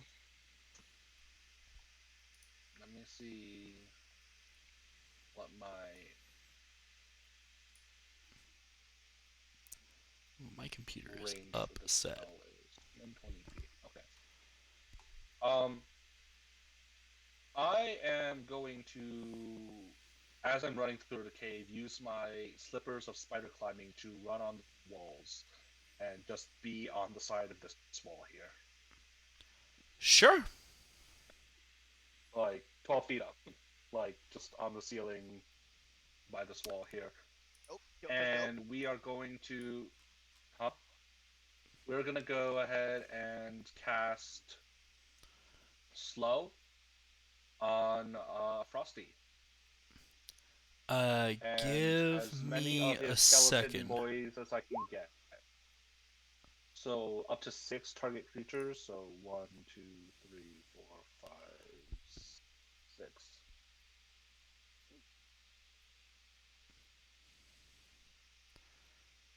No, not that one. Does that one do it? I think the max you can hit is Frosty plus 3, but you'd have to hit the one child that's free right now. I mean, it's 6 target creatures, so I can just choose to exclude them, right? Yeah, 6 creatures of your choice within a 40-foot cubic range. So which ones do Yeah. you do? So these 3 skeleton bros, because I think that one's too far. Okay, so purple, pink, red, and frosty. Yep. And the spell save is 13. Yep. Alright. And what is the saving throw? Is it wisdom? Yeah. Alright, so. Wisdom, yeah.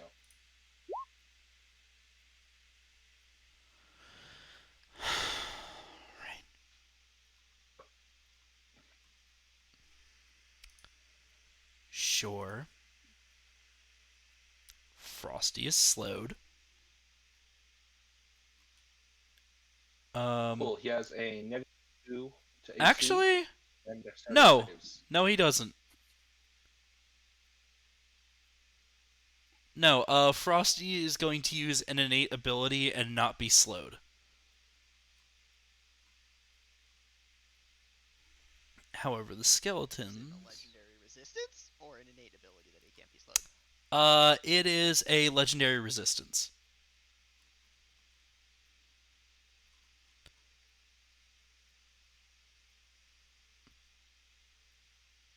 And the skeleton warriors, I need to roll that 3 times. So 1, 2, 3.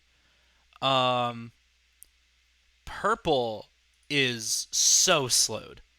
Absolutely. Like, crit failed that bad boy. So as soon as Roll20 responds, oh, he's gonna get so slow. Just as soon as the game recognizes that I am in fact asking for it to put in an input,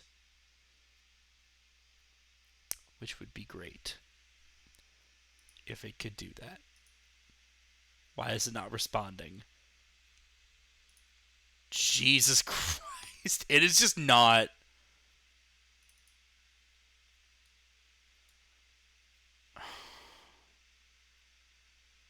Pink and red successfully saved, by the way. It's just purple that got slowed. Okay. Oh my god, I'm stupid.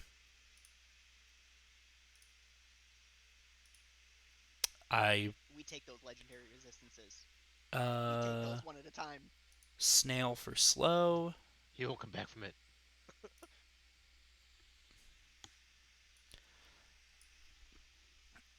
All right. Probably doesn't And get more than 3, but that's metagaming. whatchamacallit? Give me a second.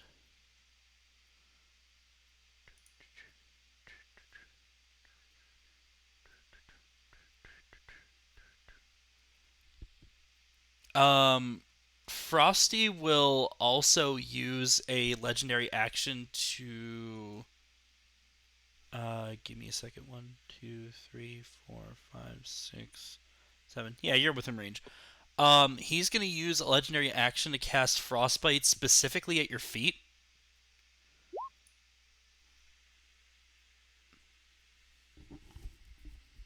No, he's not. You attempt if the creature is spellbound. All right, fair enough. Congratulations, you have counterspelled one Counterspell cantrip. that Frosty. I Might want to save those for a little bit higher, but like that's okay. yeah, sure, you know. We take those. Yeah, no, yeah, no. Use one of your third level spell slots on the cantrip. Yeah, absolutely. Cool. You block the frostbite, and Frosty just kind of in response. Worth it. Samra, would you like to do anything else with your turn? Can I still move? What's your movement speed? 30. No, you are out of movement. Okay, cool.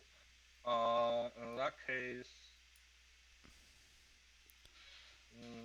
I don't think I have anything else to do. So yeah, I'll just hold. All right. Can I yell, hid the crossbow on the floor? You can, but can't do anything with it at this point. Okay. So you've yelled at Samira. It is your turn.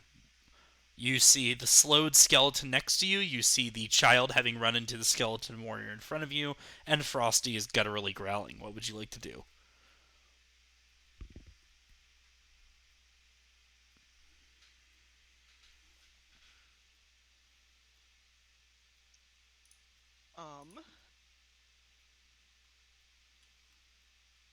I would like to radiant fist punch the skeleton in front of the child, hopefully to piss him off, And then I'm gonna also punch this guy up here in the top.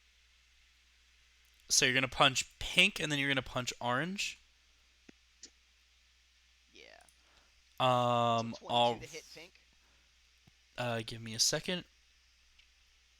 22 will hit pink. Roll damage for that. 9 points of radiant damage. All right, take some amount of damage and roll to hit orange.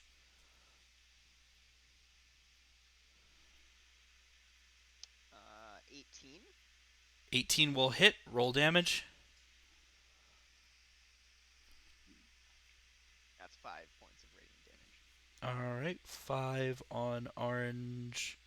Take some amount of damage. All right, is there anything else you'd like to do? And then I'm going to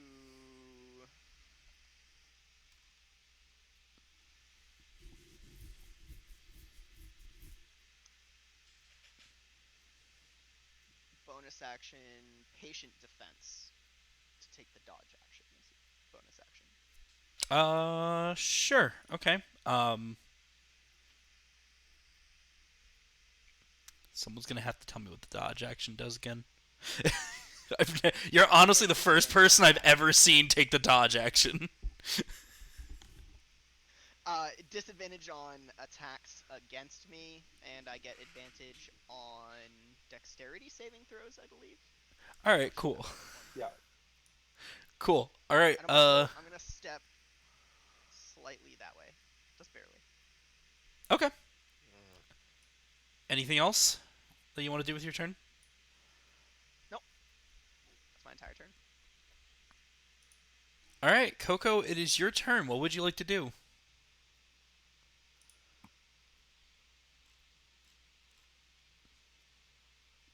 Alrighty. I would like to. Let's see. I'll start with a guiding bolt to orange. Because that's 120-foot range, so that should be able to reach that one. All right. Can you put the that's a spell, right? Or is that just like one of the like the is that like your version of Eldritch Blast or like? Yeah. All right. Roll to. Kind of. Is it still gonna? Can you put it in the? Yeah, it's a roll to hit. Okay. Yeah, it's a roll to hit. 4d6 radiant. Can you click the spell? There. A 25 will hit. Roll damage. And which one are you hitting again?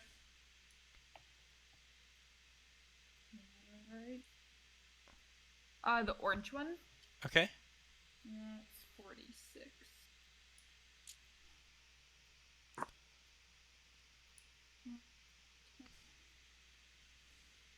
That is 16 damage. Radiant damage. Orange. Okay. Damage. And the next attack roll against it has advantage. Sure. Okay. And then I would like to bonus action spirit weapon. Sure. Also same, or actually no, I can't do it. So 60 foot. Please tell me somebody else How hears far that is echo. the green one.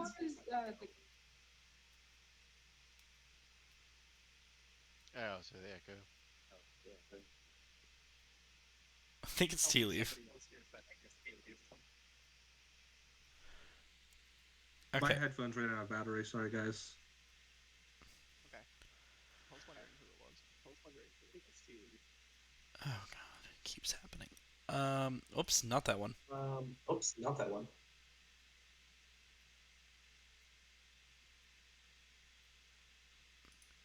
All right, what does spiritual weapon do? So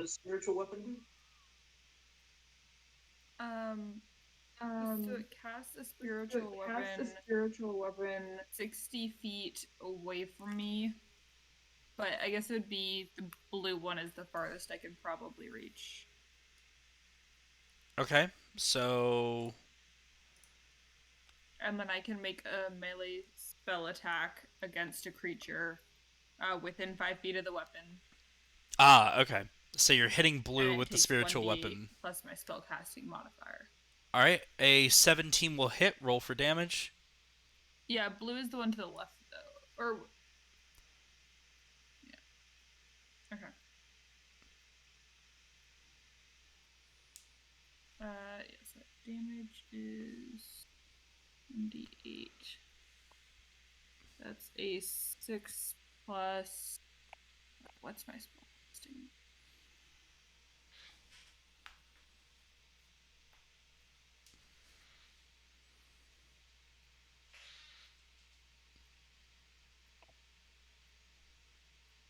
Plus 4. So it's a 10 damage. Okay.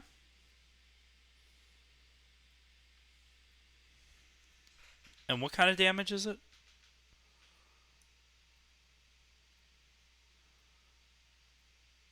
Oh. It is force damage. Okay. Cool. So that does some amount of damage.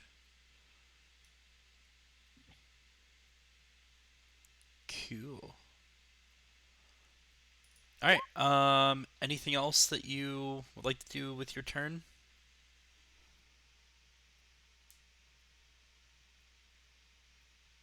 I think I'm gonna move like there, and that's it. Okay. Steve, it is your turn. Okay. So, does it does it look like the skeletons are like casting anything, or like the frosted snowman in the middle look like it's casting anything, Do they look like or they're like casting conjuring anything? anything? Um, no. Or like You concentrating on like a spell or anything?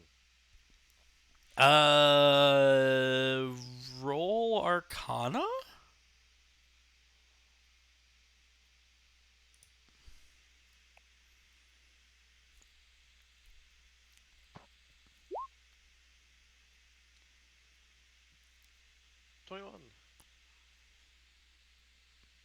21. You notice that that the actually what you notice is that all of the children except for the one that was pushed aside by Samira are all under a charmed effect.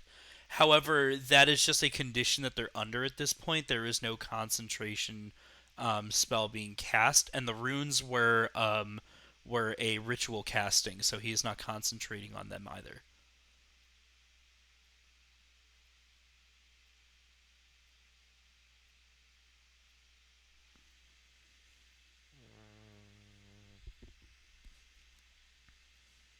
Okay. And I think I was measuring this in the off time, but I think all the children are 20 feet away, Yeah, 25 feet away. all the children except for the one that was moved are 20 feet away from Frosty.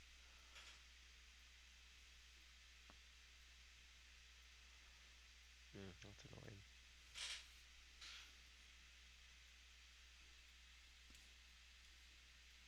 I'm working on it.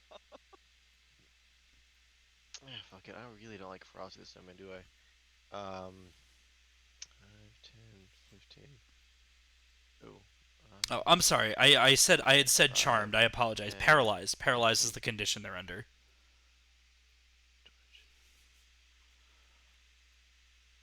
Oh, okay, okay. Thank you. Yeah, sorry. I I'm not gonna apologize. hit them with anything then.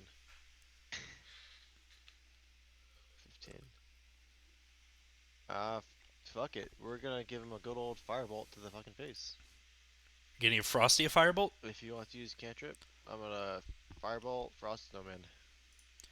Yep. Okay. Hey, thank you, Gengar Hunter, for the 26. follow. A 26 Hope. will hit. Go for it. Oh, thank God. And then I have my dragon ancestry, so I'm gonna add 4 onto that as well. So that's 14 damage of fire. Oh, crap baskets.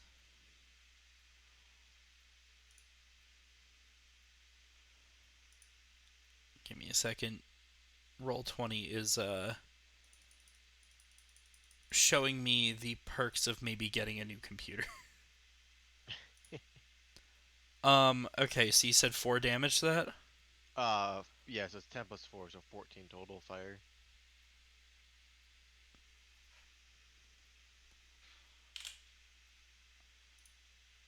Alright.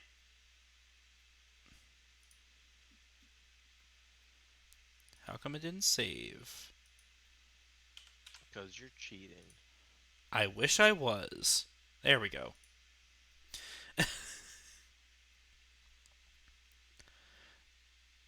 Alright,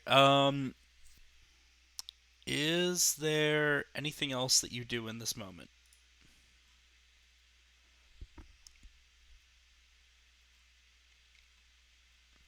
I moved 15 already, I think, to get there.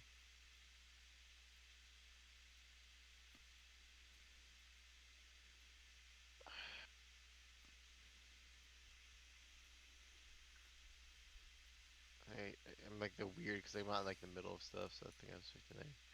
They're like diagonals count 20, 25. I'll just be next to this child, I guess. Meh.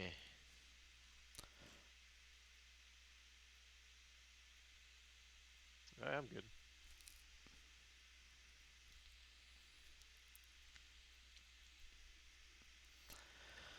Okay. Let's see what Frosty can do. Well, I'm a beard. Frosty is give me a second.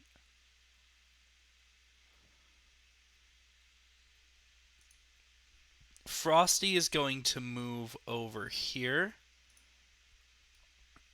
and is going to give me a second. He's 2 actions per turn, right? Yeah. Frosty is going to use 2 of his actions to try and use soul absorption on the two children that are adjacent to him, and so they are going to have to make a save, or they are going to be absorbed into his phylactery. So 1, 2. All right. Think. Think good And- thoughts. Think good thoughts.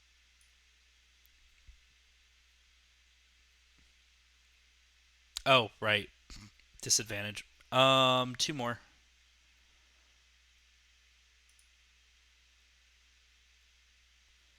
All right. Both of them fail, thanks to disadvantage.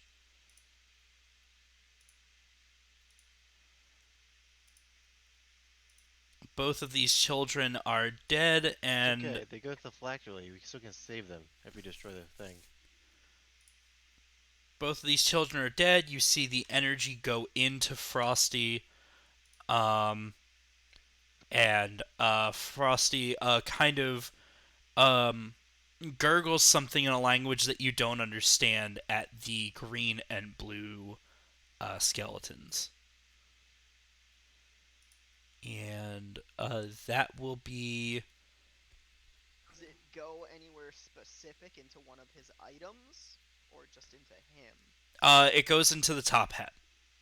The souls go. You see energy fly out of the children into his top hat.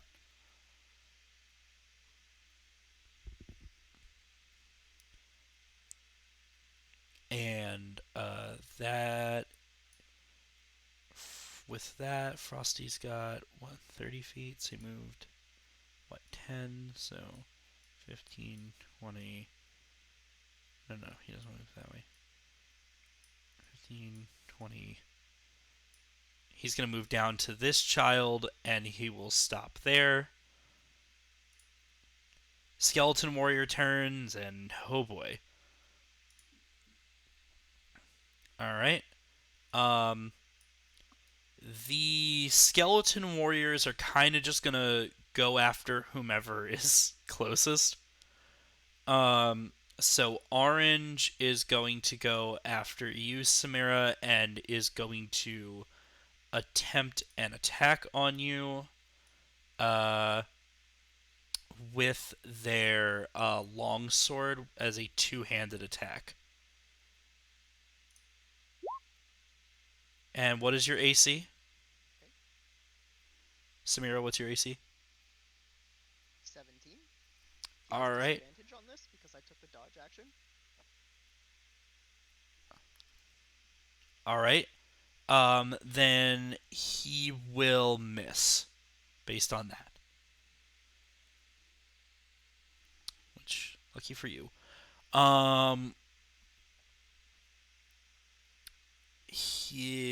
That will end Orange's turn. Purple is going to attempt the same thing on you. But because now that Purple will have flanking thanks to Orange being there, it'll cancel out the disadvantage. Because flanking. And so that's going to be another two-handed swing. And that is also going to miss, you lucky duck. And then finally, just for good measure, Pink's going to come up here, shoving the child to the side here. Not as an actual action, like it's just gonna walk over the child, kind of ignoring it, and it's like 8 years old, skeleton knees it in the face, whatever. And Pink is going to try and slash at you as well. With once again, you're surrounded at this point. We're counting it as flanking at this point. And It technically doesn't have flanking. Not to be a rules lawyer. because it does. Oh, because it does have to be. All right, what did you say your AC was? I do baby flanking for you guys, but true flanking is you have to have someone on the other side. Yeah, no, I just realized that it wasn't a straight shot because I was thinking of it as a square, but people aren't squares. What's your AC again? Was it 17? 17. Yeah, all right, it misses anyway. So congratulations, all three miss, but you are surrounded by bone, and not in the fun way. Red is Red monks can't be tanks. Get boned. You're not tanking, they're just missing. Who was the one that casted the fire spell on Frosty?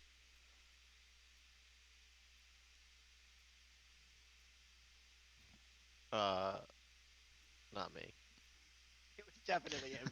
Okay. Red is gonna go right up to Steve and try and give him a big old thwack. Two-handed. What's your AC? Not a hug. What's your AC? 16. Oh, fuck. He crit fails. And, oh, that's an unfortunate placement.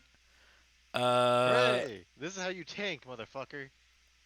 Not what you want it here. Ooh, not good. He's gonna murder the child. He's not going to murder the child. The child is going to be hit with the flat side of the broadsword. The child is going to be sent flying back into the pillar, and the child is now unconscious.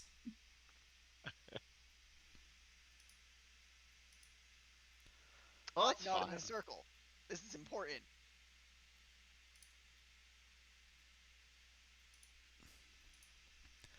Maybe we should put them back in the circle. They seem safe there. Yeah, for sure, because the other two totally are alive still. Okay. The green and the blue skeleton warriors are going to pull out their longbows and attempt to attack you. And attempt to attack Steve.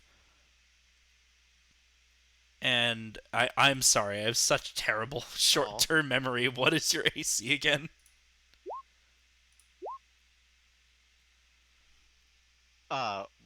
16. Cool. Between the two attacks, you are taking 7 piercing damage.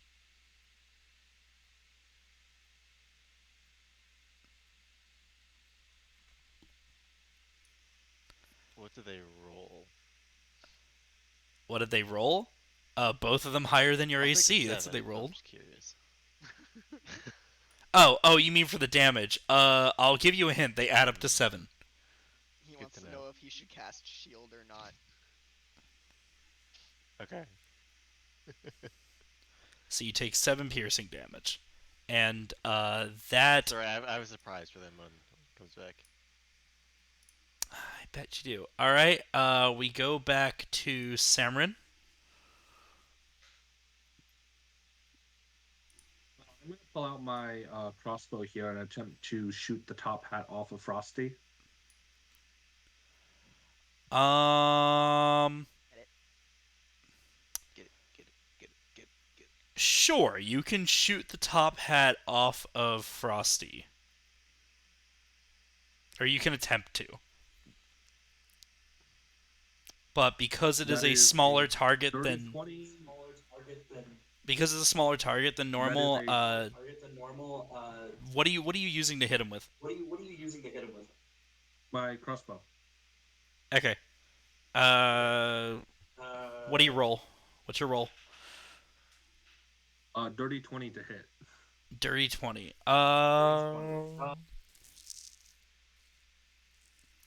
You hit it,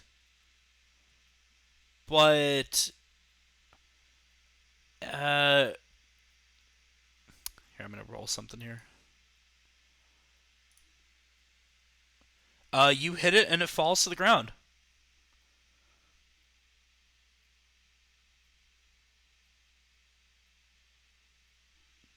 Does anything else happen to Frost? He looks more pissed.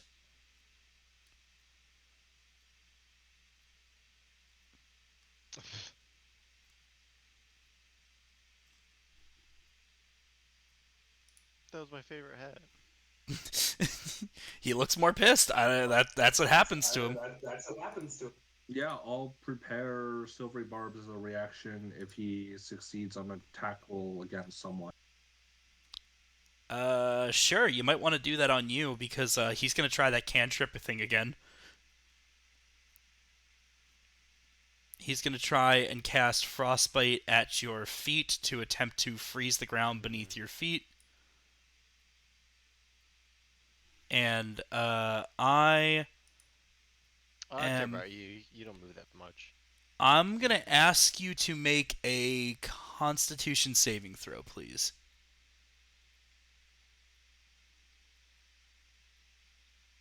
And that's Samrin who needs to make the Constitution saving throw.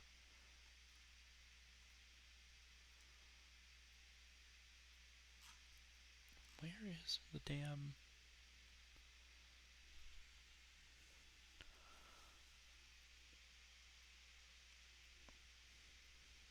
What'd you roll? Con save is a 2 because I got on that. Cool. So you are going to take 1d6 cold damage, and the ceiling beneath your shoes is going to turn to ice, so your slippers of climbing fail because they do not work on ice.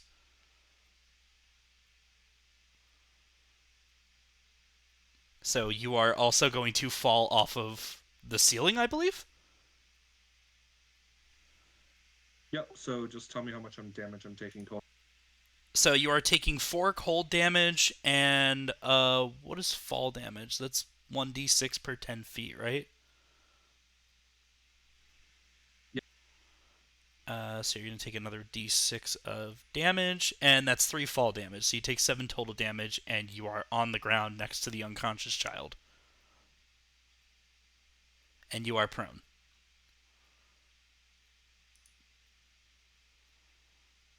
I'll move myself to where I am now, and give me a sec. So you're going to use your movement speed to get up, or...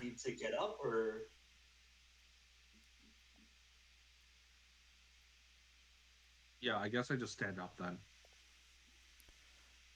So I'm still like over here, I guess. Mm-hmm.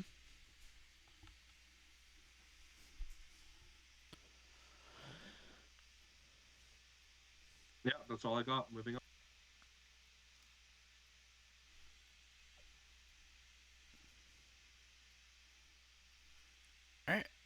Samira, it is now your turn again. Okay. What would you like to do as you're On my surrounded by the turn, bone parade?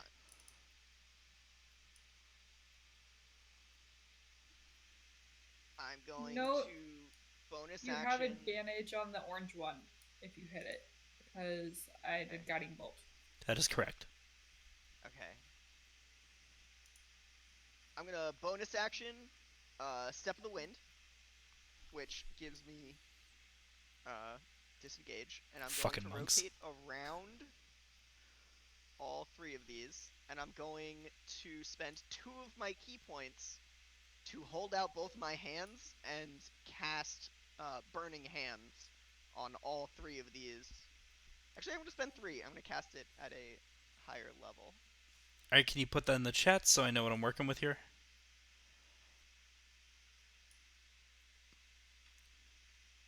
Yeah.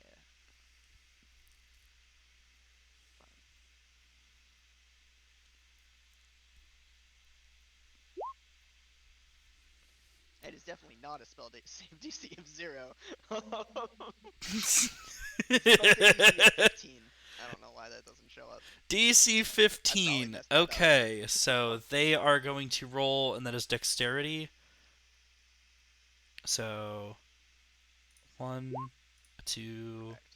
3. All right. So orange will fail.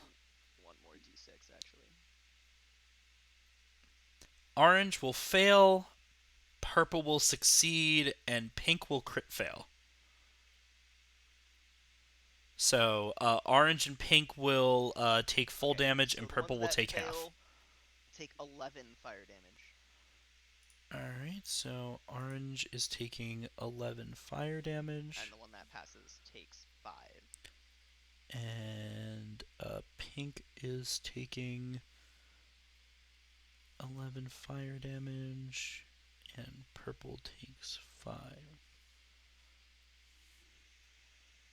Alright, if I'm reading that correctly, yep.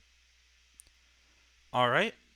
And then I would like to use my 60 feet of movement to kind of like shoulder this girl out of the circle, if that's allowed.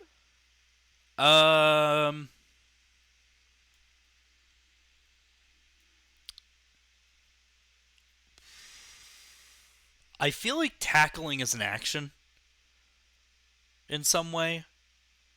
So like Okay. make a dexterity check to see if you can do this like just quickly as you're running, like with a light tap, if it'll actually move the kid. So just a regular dexterity check. Let's say if you get above a, Dex. yeah, just any dex, just something you don't have proficiency in. Let's say if you get above a 14, you move the kid like 5 feet. 22. Yeah, sure. Kid moves 5 feet back.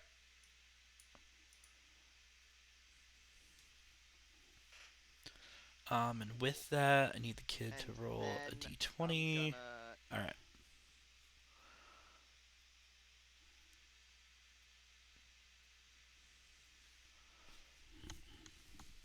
go. Well, I guess I shoved her that way, so I guess I probably end here because I was basically shoving her back. So I'm fine with that. Okay. Coco, it is your Does this other turn. girl get to run? It's been an initiative cycle. Yeah, she's going to. She's a child, so she only has 20 feet of movement. She's going to run over here. If the game will let her be placed. Alright.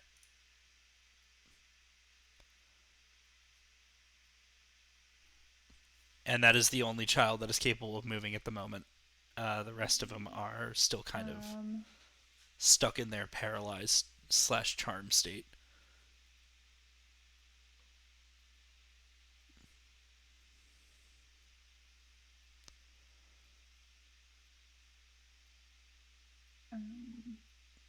I'm going to bonus action have my spiritual weapon hit that blue one again.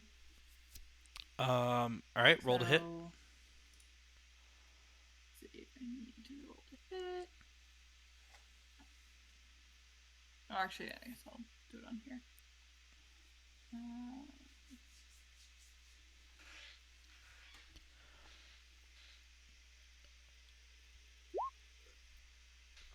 26 will hit. Roll for damage. Okay. And you said you're hitting blue, right? That is going to be another 10 damage. Another 10 damage on blue. Got it. Yeah, that's the one that I hit last time, so it's sitting above him still. Okay. And then for my action, or actually, I guess I'd like to take 2 steps forward, and then for my action, I'd like to cast Spirit Guardians. So a bunch of little fey turtles start dancing around my head. Oh, that's adorable. And I anyone love within 15 feet of me, see. So an affected creature is its speed is halved in that area, and when they enter the area for the first time on a turn, or starts its turn there, it must make a wisdom saving throw. If it fails, it takes 3d8 radiant. Okay, a wisdom So saving. it'll take 3d8 now, and then at the beginning of each of its turn that it fails a wisdom save. So it automatically takes 3d8 now? Or does it have to roll for a save now? Sorry, At the start of its turn. it takes a wisdom save now. Okay. Yeah, wisdom So save now. that will be Frosty and the blue one, I think, that are... Okay, how do I do saving throws specifically with an NPC? I believe it would hit both of them, yeah. And I designate the kid as unaffected. Okay. I can choose just the enemies. Yeah. I'm just trying to... Okay, They so... could be an enemy, you don't know. And what's the DC? Excuse me. Sorry. What's Wisdom. Spell. DC is 15. Both the Skeleton Warrior and Frosty will succeed.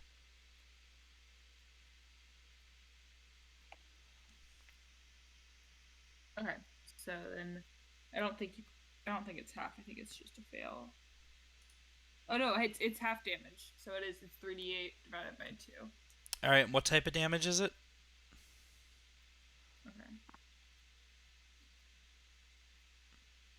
Radiant damage, and that's going to be 12 divided by 2, so 6 radiant damage. So 6 radiant damage on blue, and 6... Oh, actually, so they're good or neutral, it's radiant damage, and if they're evil, it's necrotic damage. Give me a second. That might actually...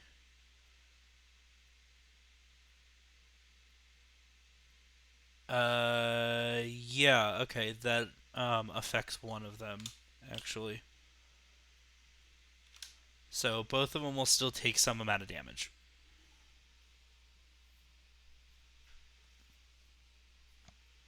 Oh my god, I told you one of the skeletons was good. You're a jerk.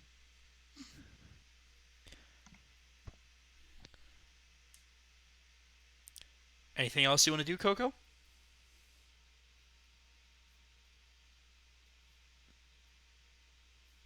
No, Okay. that's it. Steve, you're up.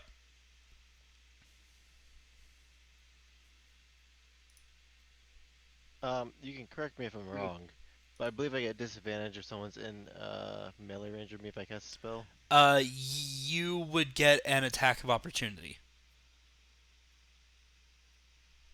So just to go back one step for Spirit Guardians, the radiant or necrotic damage is if you, the caster, are of those types. So if you are a good or neutral caster, your damage is radiant. Oh, okay. Oh, That makes a lot more It's not sense, for but I just the- wasn't the sure. target, Okay. it's for me.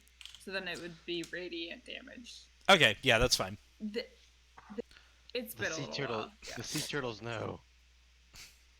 So that's just radiant. Oh my gosh, can you imagine if they were necrotic sea turtles? How fucking crazy that would be. All right, but Steve, yes, you would receive an attack of opportunity Um. if you were to cast So I a don't. I, magic spell right now, and also unless you took the disengage action, you would receive an attack of opportunity if you were to try to walk away. no, I don't get attacked if they. That's other mage slayers. What do you mean?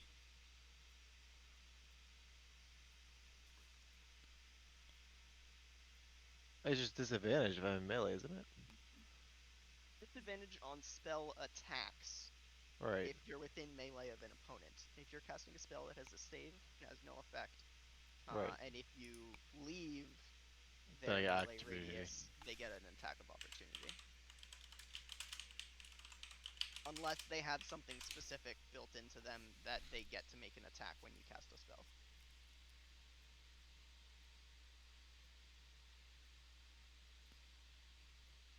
Oh, okay. I just always thought that if you were But casting a it is spell in your melee world, range, so you can go bullshit. you're getting stabbed. No, no fun, only That's stab. that's I've been fucking. specifically a feat that does that, and there are like Okay. monster abilities that do that. I But do you can not. stab 'em, go ahead. I I'm fine with do it. not believe I gave the skeleton warriors um, that specific ability. So you're good for the moment, but I'm watching you. The red one can have it. I don't care. I don't know anything. Um. The red one sticks his Yeah, foot we're out when you doing this walk. He's taking your lunch money.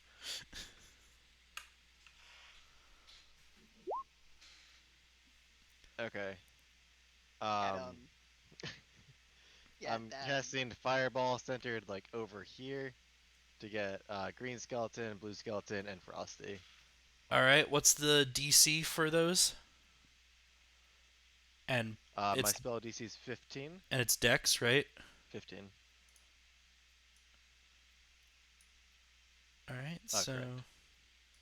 1 and 2. And it's 37 damage if they fail.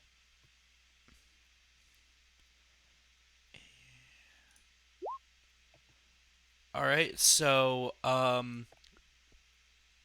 blue will fail, green and frosty will both succeed. So what was the damage? 33? Turds. Right. 37. A plus 4 for my draconic feat. Okay. Or draconic bloodline, yeah. All right, and then I said blue fails. So blue is down. And green succeeds, so that's half of 37.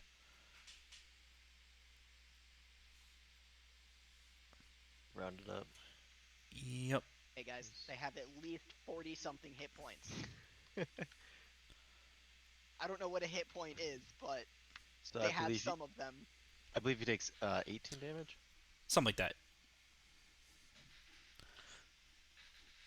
If there are 18 rats simultaneously attacking this person, that's how much damage he take. What an Surprisingly odd enough, unit of 18 measurement. cats. What an odd unit of measurement. All right. It's Steve, American unit of measure. do you have... So if you had 3 bald eagles... No. Um, I'm as a bonus action, I'm just gonna rub the skeleton's head. The skeleton is going to attempt as a reaction to that to bite. Um, what's your AC again? Oh please.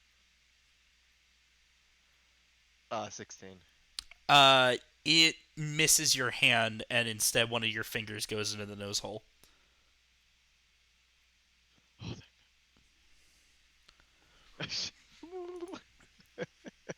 That's it for me. All right, it is Frosty's turn. Frosty is going to do something interesting. Uh, Frosty He's is gonna eat the child. going to use a um is at the end of your turn, right? It's not quite going to be his turn yet because this is a legendary action. He's going to use something called charismatic plea. So I'm going to need all of you to make a charisma saving throw, please.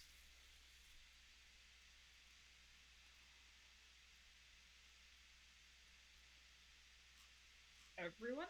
Everyone needs to make a charisma Is saving this throw. a magical effect or spell? Not exactly.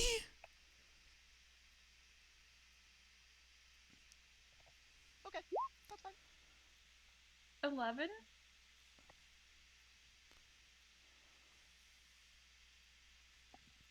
I got 10 with a +7. I got 7. Put that dice in jail. Ah. Okay, so the highest of y'all got 17.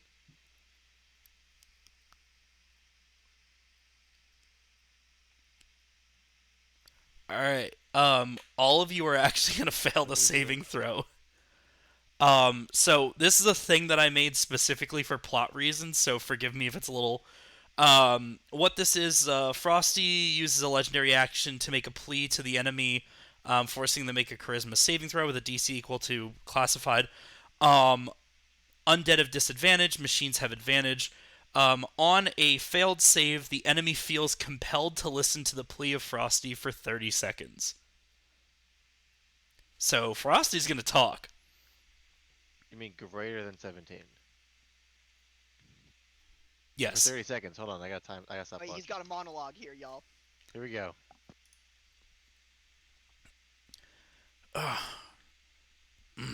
You are no ordinary whelps. Maybe you can help me instead of fight me.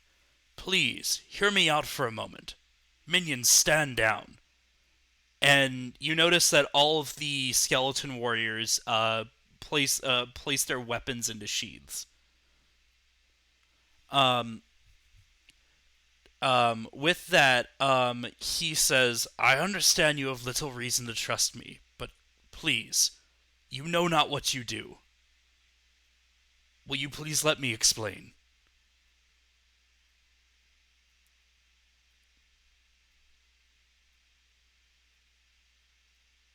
Like paralyzed or like? Like we don't have a choice here yet. You You have don't about like fail, so you gotta 15. listen. You can just say no, right? But just then he just takes his turn afterwards.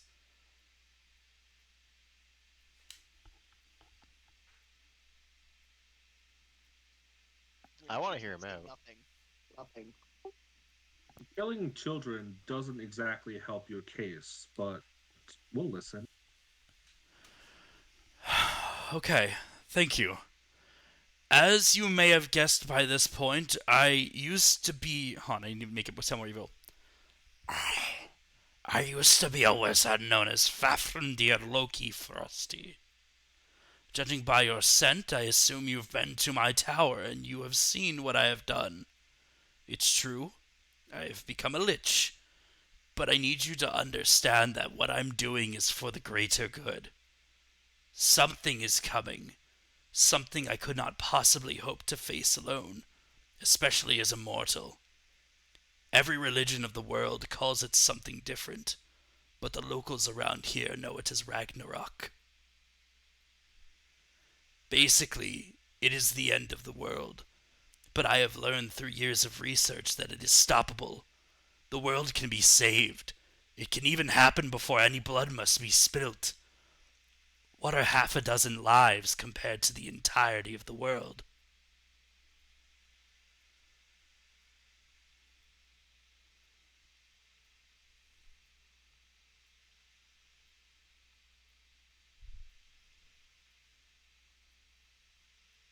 So doesn't that mean that blood is spilt, just less? Yes.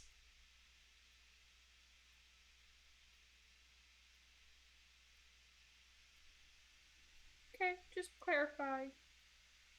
We read most of your notes, and you didn't have anything about the end of the world in them. Ah, but did you see my bookshelf?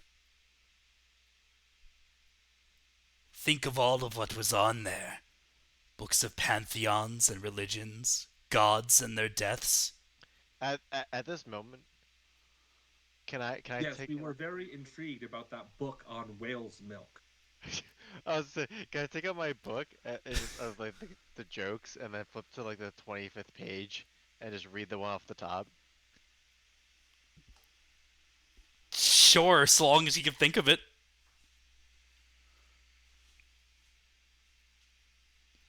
Oh shit. What was the name of the thing again? It was the name of the book was 10,000 Quips and Quotes for the Rising Comedian.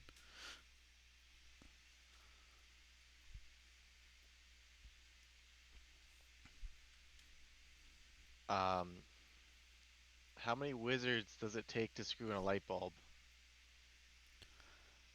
Oh god, not this. That's the book you chose to take with you? How many?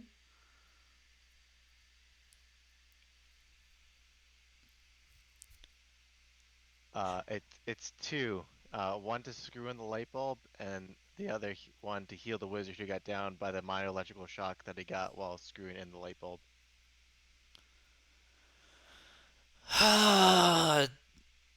Sorcerer's rule. This man deserves an inspiration for that joke. The worst part is that I actually remember somebody from the Mages College who did actually have to go to the infirmary for changing a light bulb. But I digress. If I am powerful enough, I can prevent the deaths of Odin and Thor and Freyr and Tyr and Loki. I can kill their attackers. I can prevent the world being born anew under new gods and all of us dying. I seek to stop the end of our world, and that end is significantly closer than the people of this land would like to believe. It is right upon us, and together, if you join me, we can save everyone. Please help me serve the gods that I have spent so much of my life researching. Help me halt this course of events.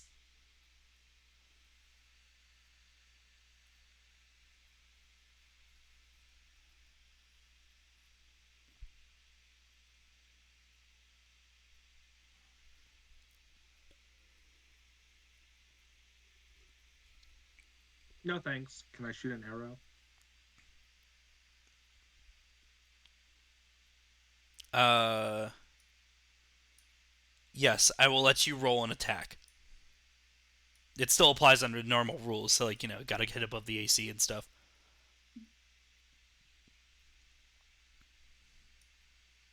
I pick up this child and run away with That it. is a 23. All right. 23 hits. Go for it.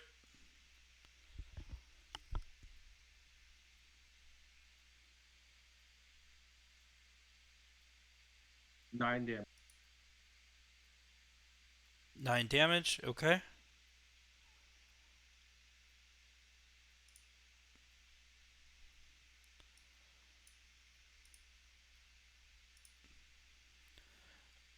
Frosty takes the hit in stride and How do goes, you want to handle spirit guardians?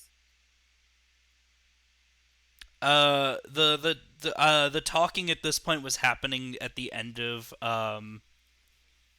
Steve's turn. So now that you guys have, Steve. I guess heard him, right? Now I guess I'll roll for Spirit Guard damage.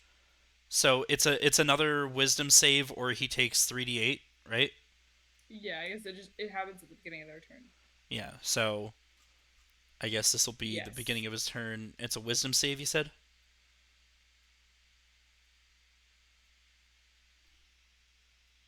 Yes, wisdom save of 15. He will absolutely save that. So roll your 3d8. So he'll take damage. Yeah, he'll take half damage. It's 6, so I guess just 3 damage.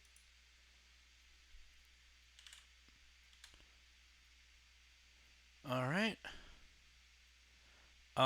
And with that, Vathrandir at this point, um, will sit there and say, "So be it." And he will.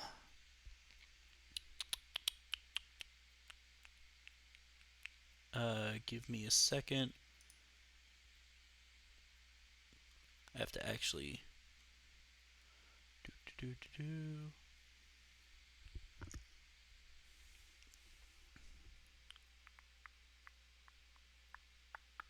Nope, not that one. I put too many spells.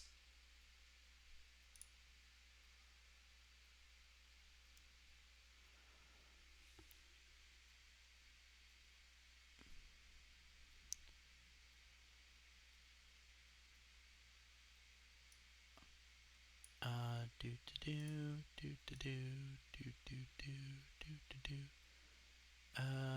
Let's see. From here, I need the ruler. There, there. Okay, so if I do that, there, there, there. Cool. Um, Frosty is going to cast.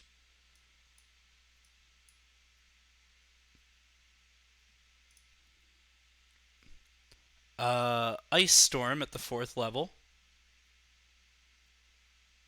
And so he's going to cast it right about here, which is not going to show for some reason. But either way, Samira, Steve, and Simran, I'm going to need all of you to make a dexterity saving throw, please.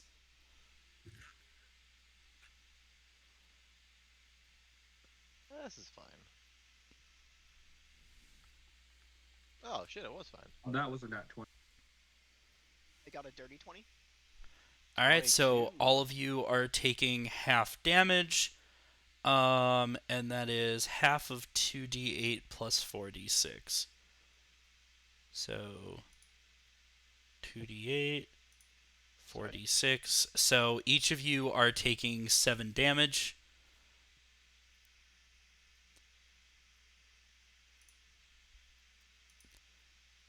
And with that,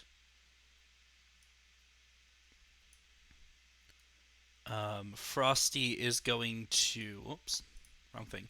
Frosty's going to move over to Coco and is going to use his paralyzing touch. So, Coco, could you please make a Constitution saving throw, please?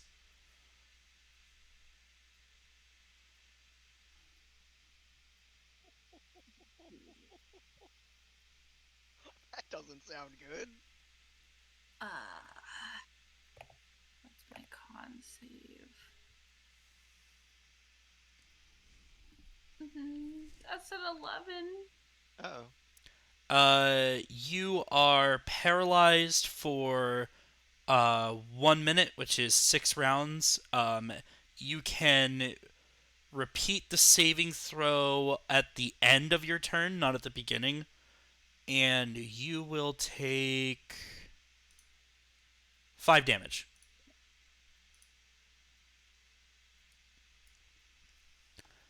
And that's going to be the end of Frosty's turn. Skeleton Warriors. Red Skeleton Warrior is. Spirit Guardians. Well, technically, I think I just need to roll to drop. No, because you have to hold concentration. You can't concentrate while you're paralyzed. Oh, okay. Yeah. Yeah. And you are paralyzed, so we're going to do the Zappy Doo. Red is going to take a swing at you, Steve, two-handed. In kind of a cool flourishing out of the sheath. And what's your AC again?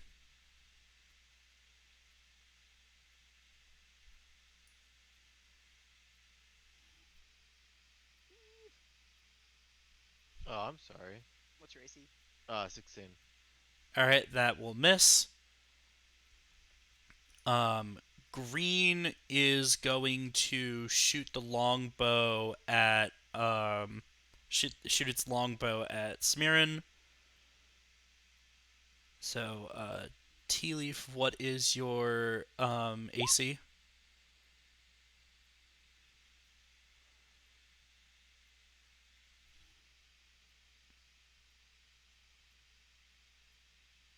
13. Which one's hitting me? Green.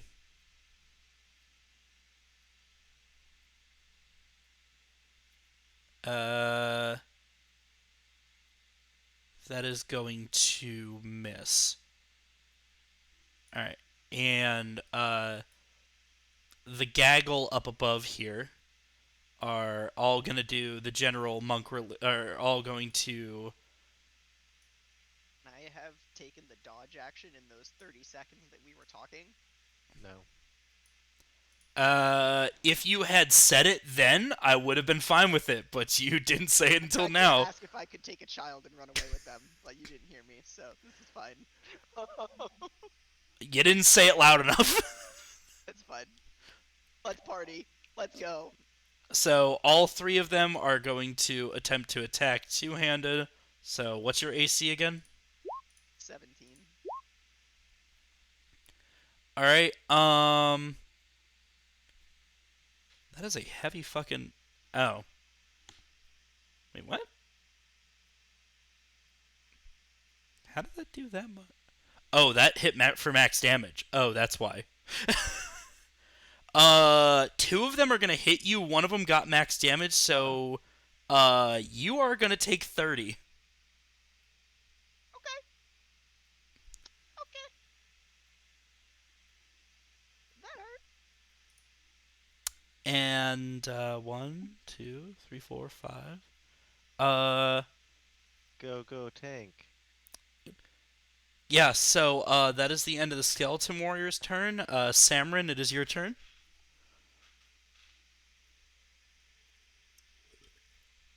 So you're just gonna yelp in pain. That's probably fine. Tis but a flesh wound. On a scale of 1 to how many rats, how much HP do you have left? I can take about 14 rats right now. Oh, 14 rats. Oh, that's I can take pretty 14 impressive. Rats. I could not take 15 rats right now in a fight.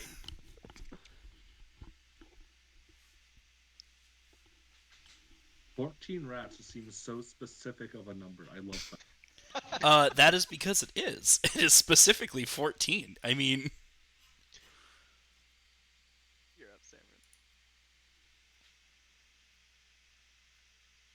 Cool. So we're counting the big squares as 5 feet, yeah?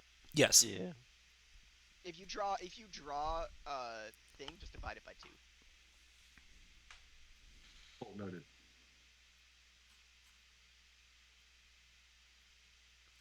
So first thing I'm going to do is move myself to. Hello.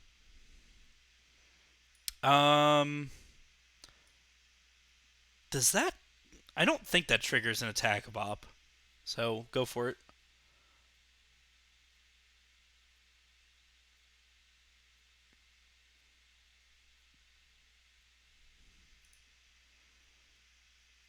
I'm going to cast Dissonant Whispers on Frosty. All right. Put that in the chat.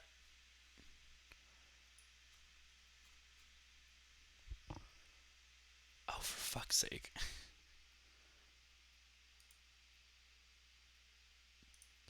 I apologize if people have been talking in chat. I have legitimately been unable to look at chat this entire time. But I thank you all for being here. And I'm going to go ahead and cast it at 1 level higher, so level 2. Yeah, just can you put it in chat so I can see the effects and DC and whatever?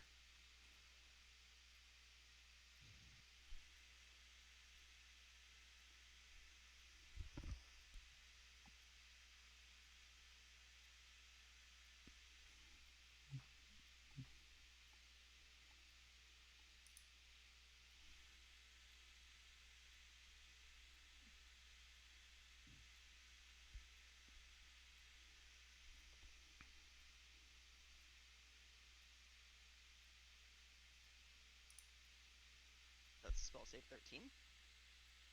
Yeah, was. Whiz. Wisdom save of 13.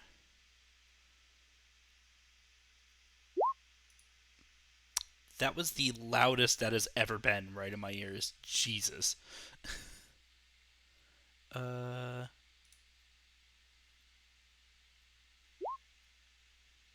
Cool. Successful save. So.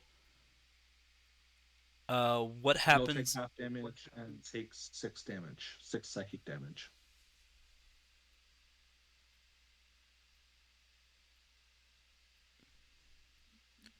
Takes half as much damage. Doesn't have to move away. So 6 damage, you said? Yep.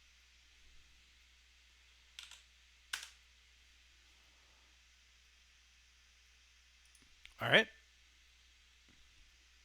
And then I'm going to prep a bonus action Silvery Barbs for whenever Frosty succeeds on an attack roll, an ability check, or a saving throw.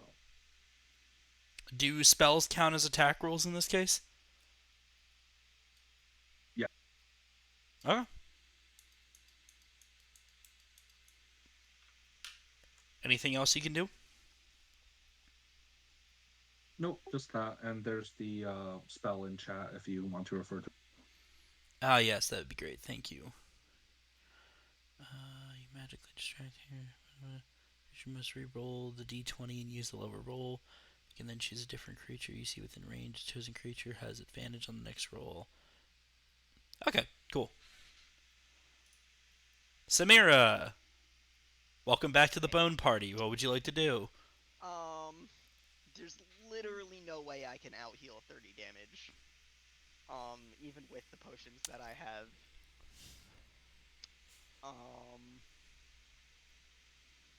So I'm just gonna hope that someone can help me. And I'm just gonna start swinging. I'm just gonna And there it is. So I'm just gonna charge up my radiant fists and just like punch. I think purple, blue, whatever this guy on the right is. There's purple, there's pink, and then there's orange. So then it would be purple, because I think he's been hurt the most. Alright, you are going to attempt to attack purple. Please roll to hit. That's a natural 20. And that will hit and then also crit. So roll an extra D, whatever it is that you attack with. Extra D6. So 11 plus 4, 15 radiant damage. To purple? Ooh. Yep. Alright. Purple will take some amount of damage. And then I'm gonna punch him again. Alright, roll to hit for the punch. That's a 19 to hit. And that will hit. Roll for damage.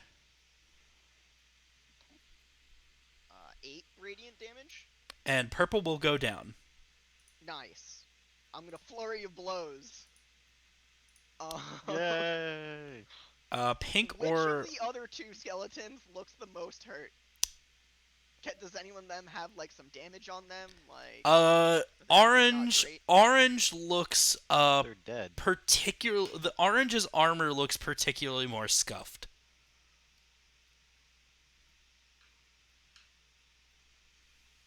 Okay. Okay. I'm gonna take a punch at him Alright. for another 19 to hit. That'll hit. Roll for damage. And that's 8 radiant damage. Alright, and orange goes down as well.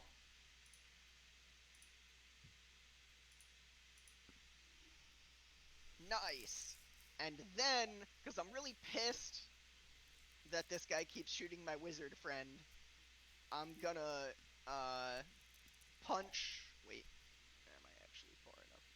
Wait. He's missed every time. If that Sorry, helps you. I can't help you. I was gonna try and make him attack me, but I Oh can't. no, he's missed every time. It's fine. So then I'm just gonna come around and just like elbow the last guy. Alright, roll to hit. And that is a 18 to hit. That'll hit. Roll for damage. No, 17 to hit. That'll still hit. Roll for damage.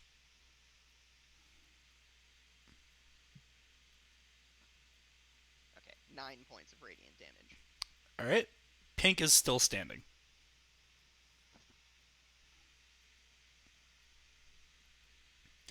I dare I ask if there's anything else you want to do with this turn? You want an action surge? Like,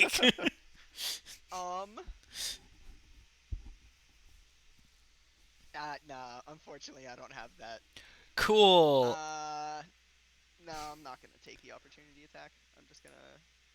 All right, Coco, you are fully paralyzed. If you would like, you can attempt to roll.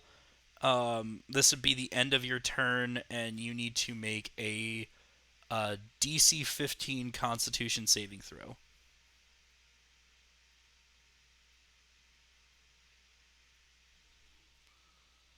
No? That's a 6. All right, you are still paralyzed for at most 5 more rounds unless he decides to hit you with another paralyzing touch. Steve! Hey guys, we didn't need a healer. Overrated. Hello.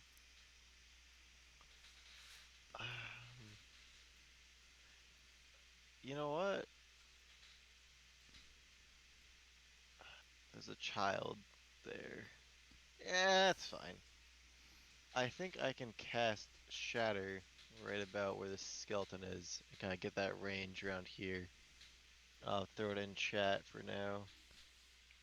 Shatter. Fun. Boop. It'll be level 2, it's more fun. It's a DC 15 So stave. DC 15 con save, 60 feet away. And I'm going to send you what it does in a second. Yeah, and I know. So, my silly question, how do I send this over? He will fail thanks to silvery barbs. Whoops. Is he also made of inorganic material such as stone, crystal, or metal?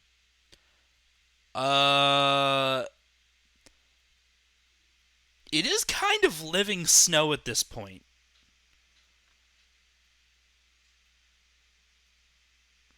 I don't know. That's fair. I mean, it was just disadvantage here. If you already failed, that's alright. Alright, so 22 points of damage. And I put it up a little bit here. I'll Yeah, give it's thunder to 22. Thunder to 22. With the silvery barbs for the other creature, I'll give Coco advantage on the next saving throw that they make. Thank you. Oh. Also, the Silvery non-magical barbs is object such a that is fucking being OP worn. spell, by the way. It is. Non-magical for object sure. that's being worn or carried also takes damage of this in the spell's area.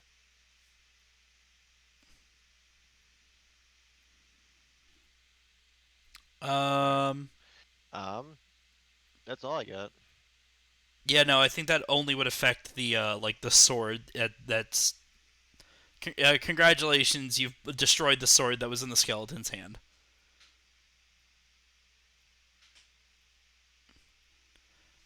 If True. that's your turn, right?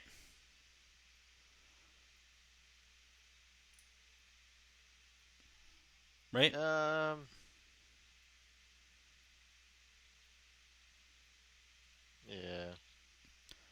Okay.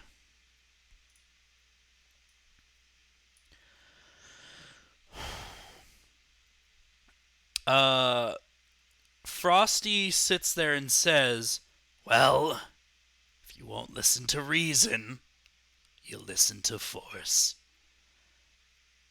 And is going to cast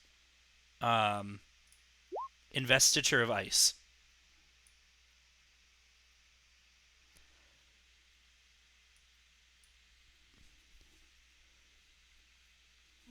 Who? Well, it's on the self, but Coco being within the 15-foot cone of freezing wind, or sorry, yeah, he'll kind of just direct his hand towards Coco, since Coco's within 15 feet, and I'm assuming that you kind of auto fail a con saving throw when you are paralyzed.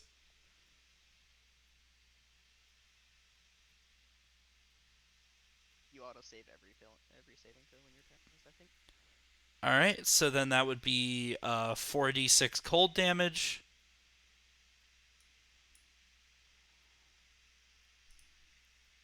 So Coco, you're gonna take 12. Oh no, you only automatically fail strength and dexterity saving throws. Really? Huh. All right. Well, roll your con save there. So it?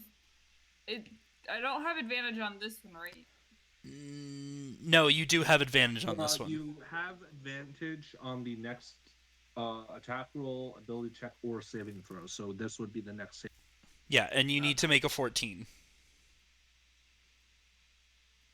Oh my gosh.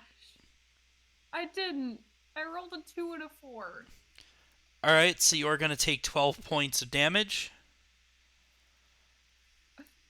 Trying, my dude. I am trying. Okay. And Frosty is going to use second action to whoops, that's the wrong sheet. Frosty's going to use second action of the turn to do soul absorption on the child in front of him. And that is going to work like that. So I need to roll 2d20. 1 and 2. And it's the disadvantage, so the kid dies.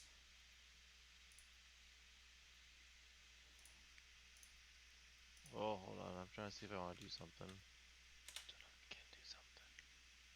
Is that a spell? I don't know. Is it a spell? No, it's just an action, actually. Soul absorption is an action of a lich. It does not Cast or count. just eating. It literally just Lich chooses a creature within 10 feet that is paralyzed.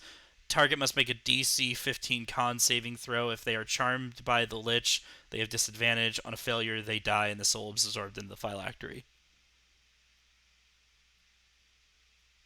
Like it's an action. It doesn't even count as an attack. Good thing, Coco's not paralyzed. Damn. I mean, Coco is paralyzed, but like, I didn't do it on Coco. I did it on the child. It's Jordan. We're aware. I said it's a good thing. You have many ideas. I didn't say nothing, Coco. Oh, I am so sorry, by the way. I have messed up something. Okay, guys, the skeleton's gonna kill me, and it's gonna go south real fast. I actually realized that I have messed up on something. Frosty's nice. Samira, I'm going to actually need you to make 2 dex saving We won't throws. know. Which you'll probably succeed on, but I need you to make two dex saving throws.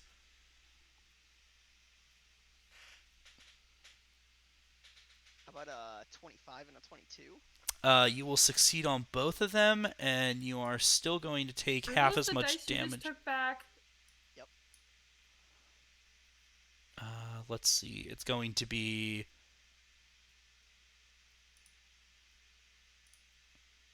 you are going to take 3 points of damage from one of the dying effects of the skeletons.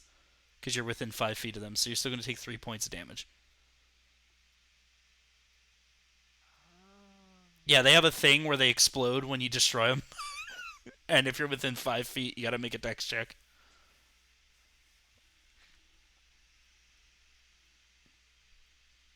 Go back to using my magical ranged fists. All right. But that reminds me, that's the end of Frosty's turn. So we're gonna go to the Skeleton Warriors now. Um, the Skeleton Warrior Green is gonna go 1, 2, 3, 4, 5, and 6. Kind of just stand guard in front of Frosty and shoot its bow uh at Samarian. So what is your AC again, Tea Leaf?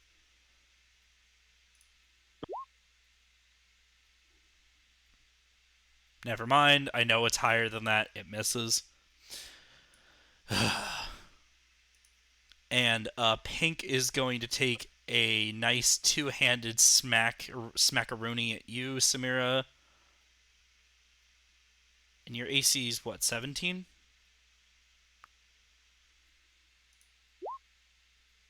17. He's gonna Supposed miss. to be good.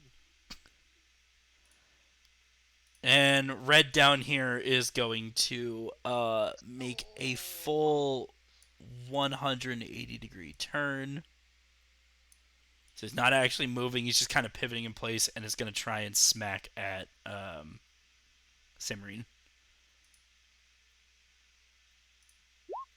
AC is 13. That one's going to hit, and you're going to take 10 slashing damage.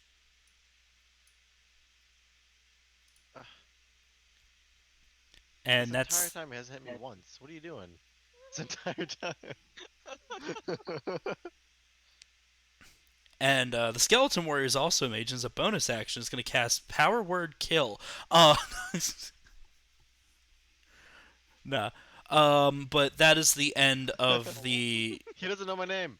He doesn't know Rumpelstiltskin. But Samrin, it is your turn. oh, Nikes. Do the Get 'em. thing. Cut his head off. Get him!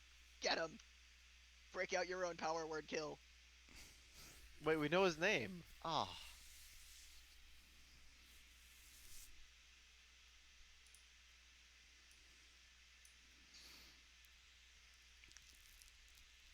Power word. Stop.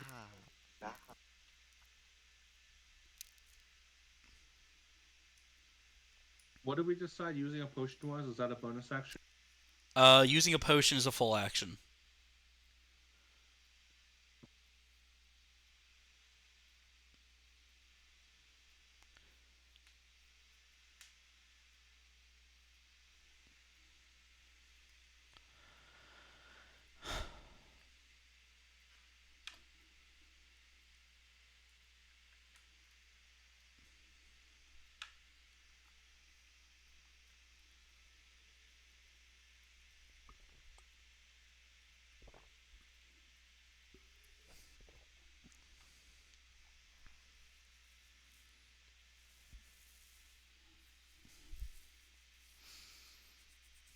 How does this skeleton dude look in front of me? The Probably fine. skeleton dude in front of you? Um, Yeah. fine. Like, I rubbed his head once. That's about it. okay, so slightly smudgier in the head area, but other than that, perfectly fine.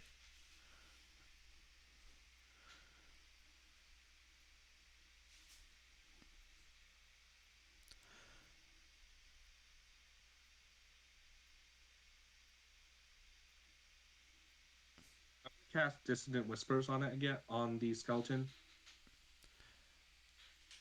Okay.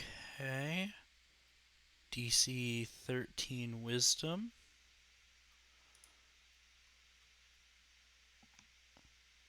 Oh, nice. That it will fail.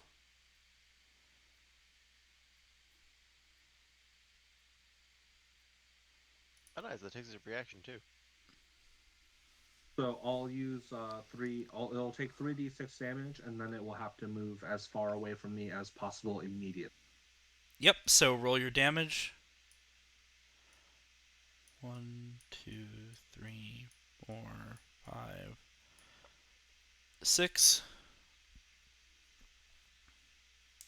Roll your damage. That's going to be 9 damage. 9 damage.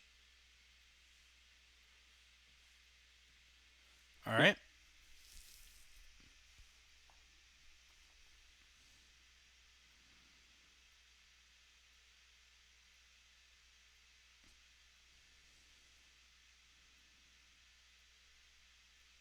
And then I will prep silvery barbs for the same. Silvery barbs on the red skeleton. Frost. Okay. Does that have any kind of...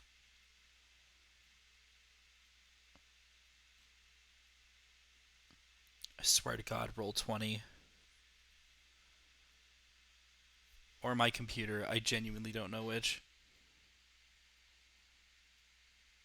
Okay, scroll up.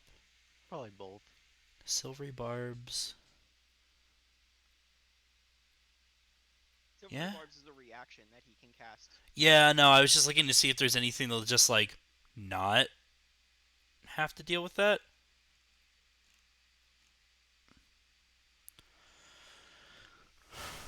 Alright, Samrin, anything else? I'm going to take a few steps backwards and hide behind my wizard dragon friend here. I'm a human. I just have a hat. I need you to understand that when I was making the token for this, I saved this on my computer as Derpy Dargan.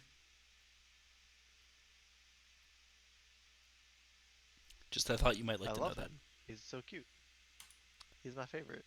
Samira, how would you like to punch this time?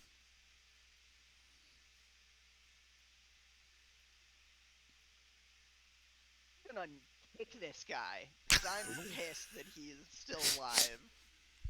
So I'm just You're- gonna full-on straight Sparta kick this guy. Alright, roll to hit. That's gonna be a 24? That will No, hit. Roll 25. for damage.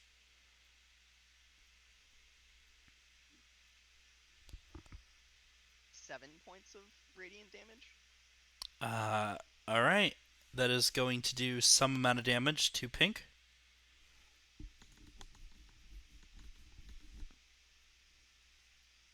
Still here? Yes. Screw this motherfucker. I'm gonna punch him in the face Roll to hit.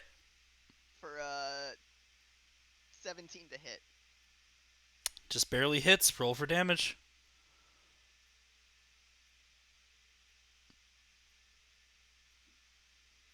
9 points of damage. And Pink goes down.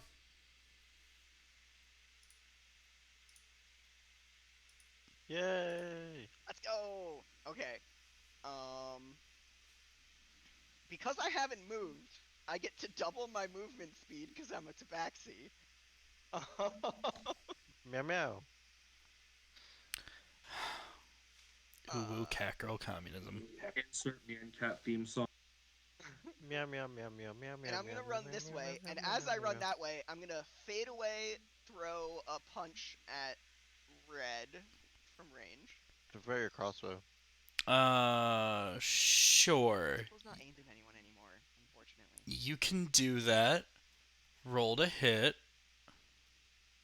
So that's a flurry of blows, by the way. I spent a key point to flurry of blows to throw that punch.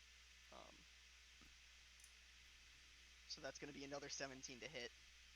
Okay. Should raise the AC on these guys, but okay. And that's another 9 points of radiant damage. Okay. And then I'm gonna throw another ranged radiant punch at, I guess this guy's green? Yes.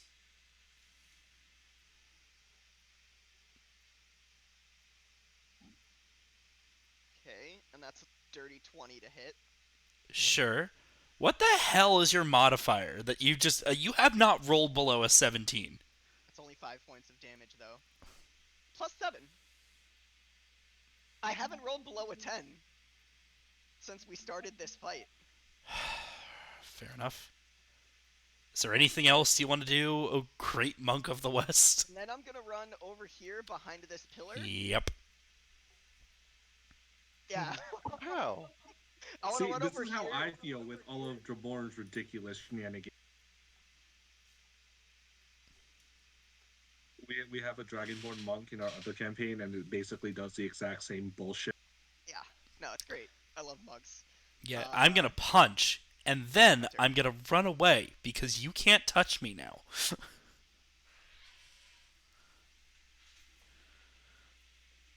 All right, that's the end of your turn, though, Samira. I'm hoping I pissed everyone off and that I'm far enough away from them that they can't reach me. That's my plan here. That's the end of my turn. All right. Also, to be fair to you, oh mighty GM, I did murder someone who is next to me, and they exploded. Oh yes, right. Roll a DC, or not roll a DC. Roll a Dex saving throw, and just tell me the number. If you die off of this, I'm gonna laugh. That's a 14. You succeed on that, so you will take half of 2d6. So you will take 3 damage.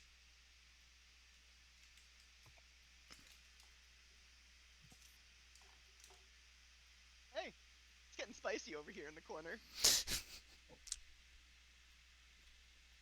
How many rats can you take? I can take 8 rats in a fight right now. At the same time. I could still only take Again, 8 such rats a even if they specific- came one by one. It's a charisma check, right?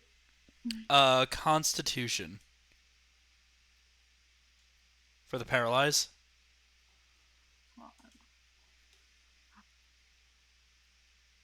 I got a nat 20.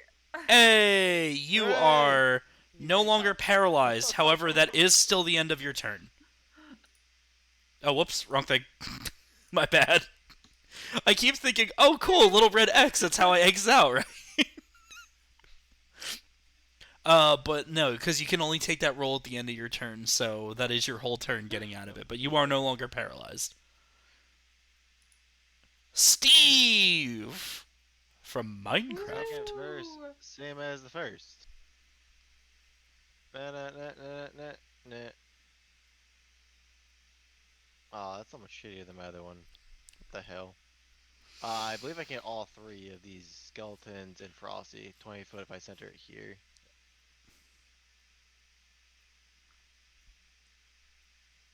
Yes, you would just barely hit Frosty. So I get all those people. So 19, 20, 21, 22, 23 points of fire damage.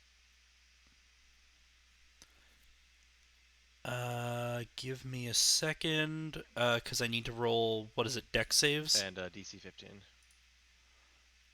Yeah, so, first of all with that, actually,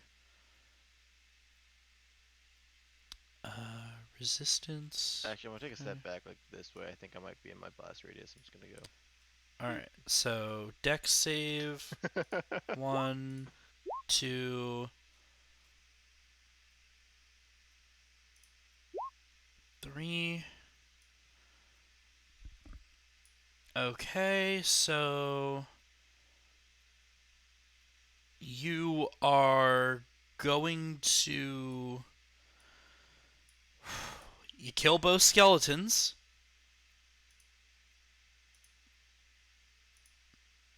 Hooray! Meat! I And never got to catch an arrow! Come on, man! Do better.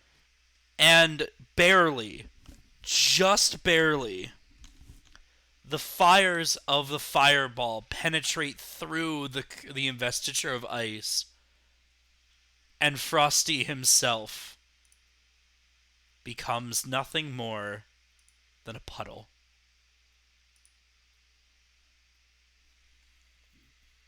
Yay! Fireball for the We did it, win! guys. I literally built a healer and healed 0 hit points. Wait. So we have to go for his pendant though. Wait, go for his pendant. His If we go for phylactery, his pendant, right? If we his destroy the pendant, we phylactery, can due to being knocked off of his revive the head, souls. and with all of the attacks that have happened around him, including bone explosions and the investiture of ice, is somewhere in this cave, but you do not know where. Everybody, please roll an investigation check.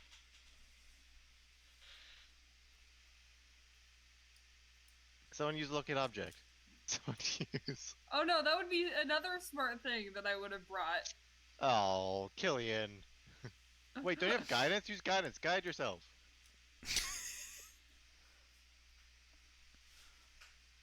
Oh, 22, that's not bad. 17. Nat 20, 22. All right. With a 22, you Catherine. find the phylactery. It ended up in this little crevice over here in the top right.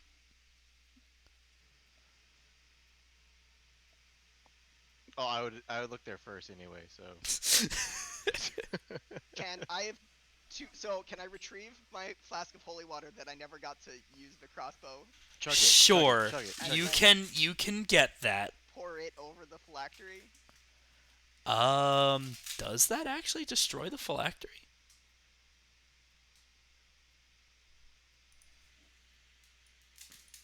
One way to find out. It does damage to fiends and undead.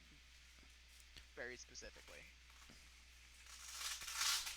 I think the phylactery needs to be actually pulverized. Like it needs to go into several pieces. So I think you need to hit it with something.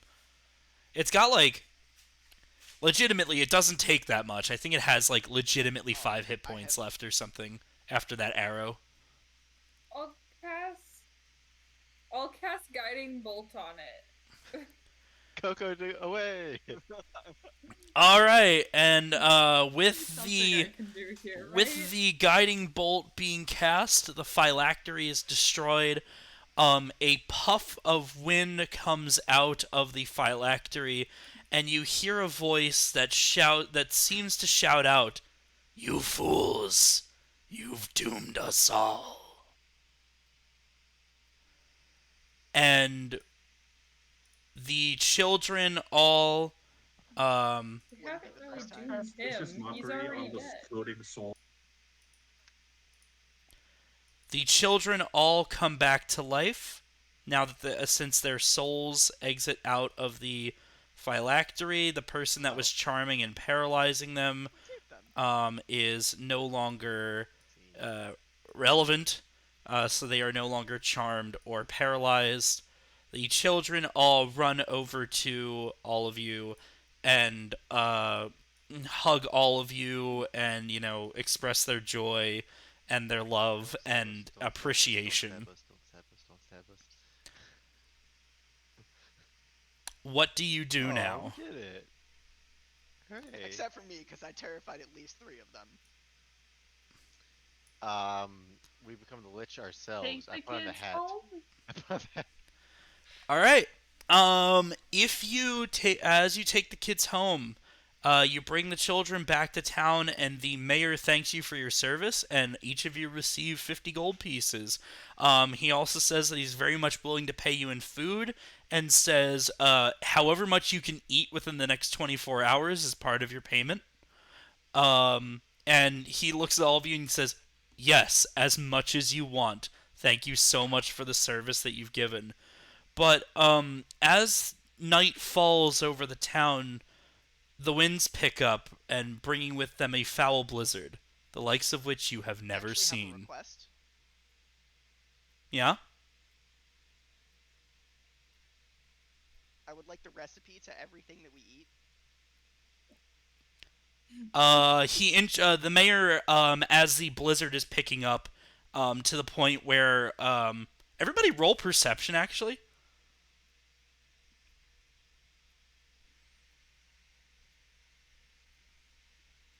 $21.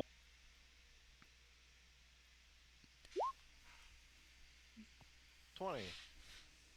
Natural 1 for a A 7. 22. Alright, so the 3 of you that didn't suck at this roll, you all notice that the blizzard is powerful enough that it's starting to shatter windows. But as that's happening, yeah, the mayor brings you back to meet the Mayor thought she chef was right. personally, and you get to write down all of the recipes that that of your food, especially the roasted meats and meads and beers and stuff. Um, and as you go to bed that night, um, Ragnarok happens. That's the end of the one shot, everybody. Thanks for playing. Yay! The end of the world. Let's go. Let's go. All right, so I was really hoping that y'all were going to go with we're going to be like, now hold on, prove it, right? Because I need you all to understand that here's what would have happened if you listened to Frosty.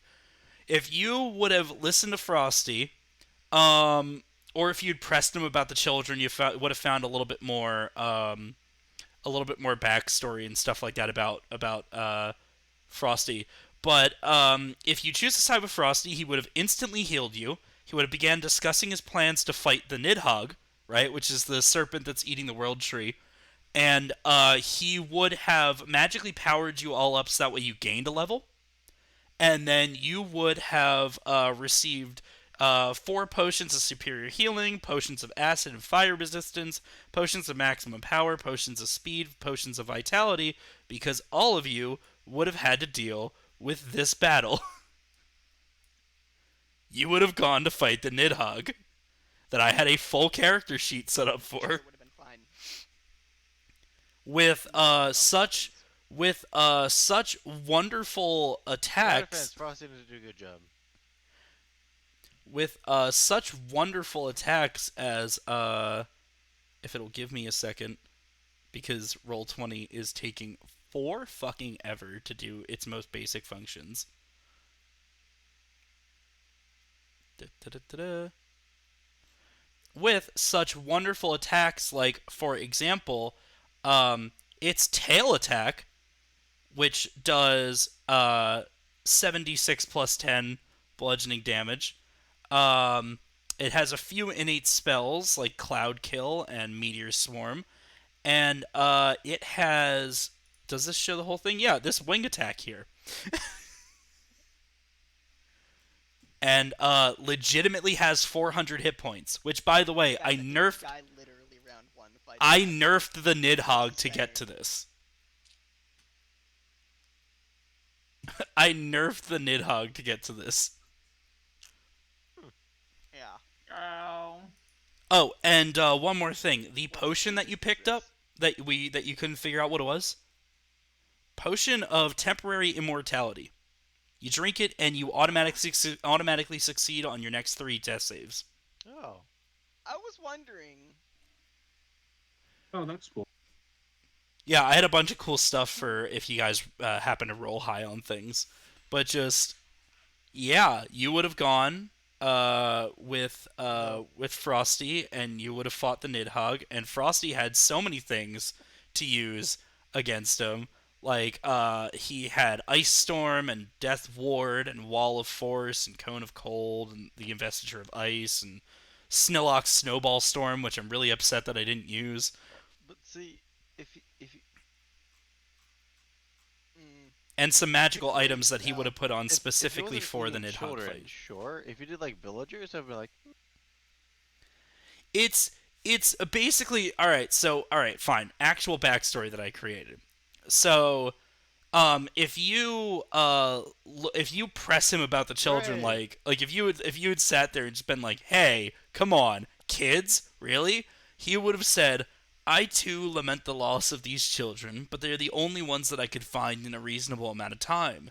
The creatures of the forest were not enough to power my phylactery with any efficiency, and adults are significantly less reliable to charm. Besides, none of you would have been any the wiser if Heimdall hadn't been so good at his job. He is a regrettable loss as well."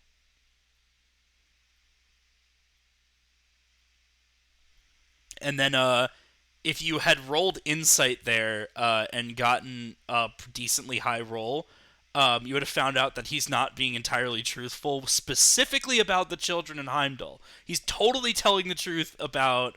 If any of you had rolled insight and gotten higher than like a 20, you'd have found out that he's like telling his truth. Like he believes that he's right in what he's saying, right? And also, the reason he stole those kids specifically was because all of the parents bullied him. All of their parents bullied him as a kid, so he took their kids and ate their souls. But he's still trying to save the world from Ragnarok. That's fine. Because flawed characters are awesome.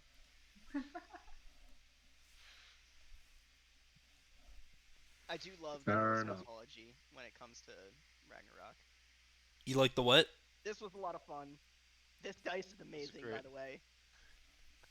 Yeah, no. So like I liked so first of all, to anybody still watching, thank Tea Leaf for sending me the document that we used for this. He got it off of Reddit. I unfortunately do not remember the username of the person, but if you give me a minute, I can probably figure it out. Da, da, da, da, da. Nope, it doesn't say it, but I can really quickly look that up.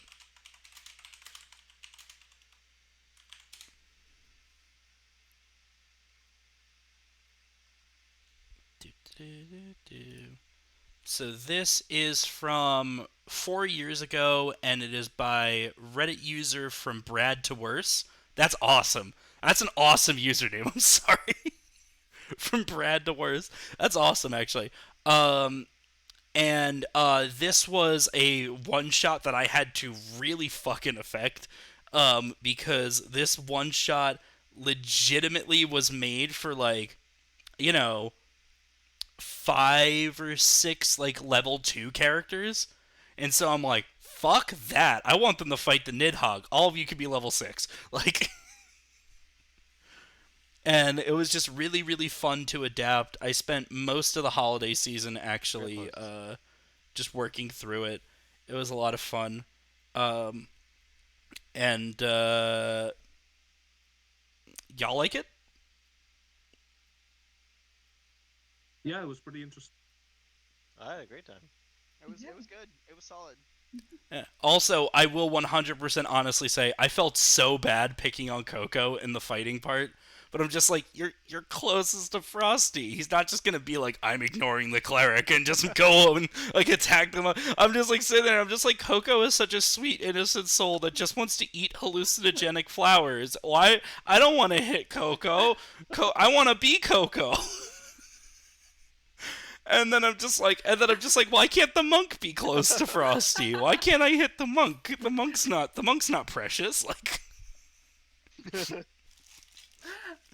And when the monk was like finally taking tons of damage, I was like, okay, it's time to start healing. It's like, wait, now I can't do that.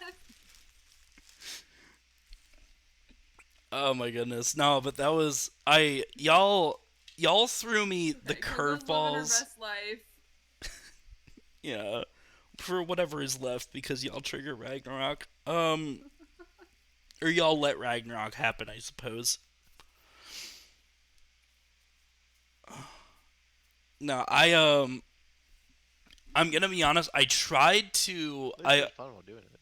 Oh yeah, this is great. I tried to work a little bit of like backstory stuff in there, but obviously it's like a singular one shot. There isn't super much, and like as much as I wanted to work like Tea Leaf's backstory with the war in the South and like the brewery kind of backstory, I was really down to have like a lot like there to be like discussion about like the mead process. And it's like, how do you have mead when you don't have bees? It's like way too north for bees. I was really down for that, and then Tea Leaf just turned it on to fucking Mike's Hard Lemonade, and I'm like, well, that's out the window.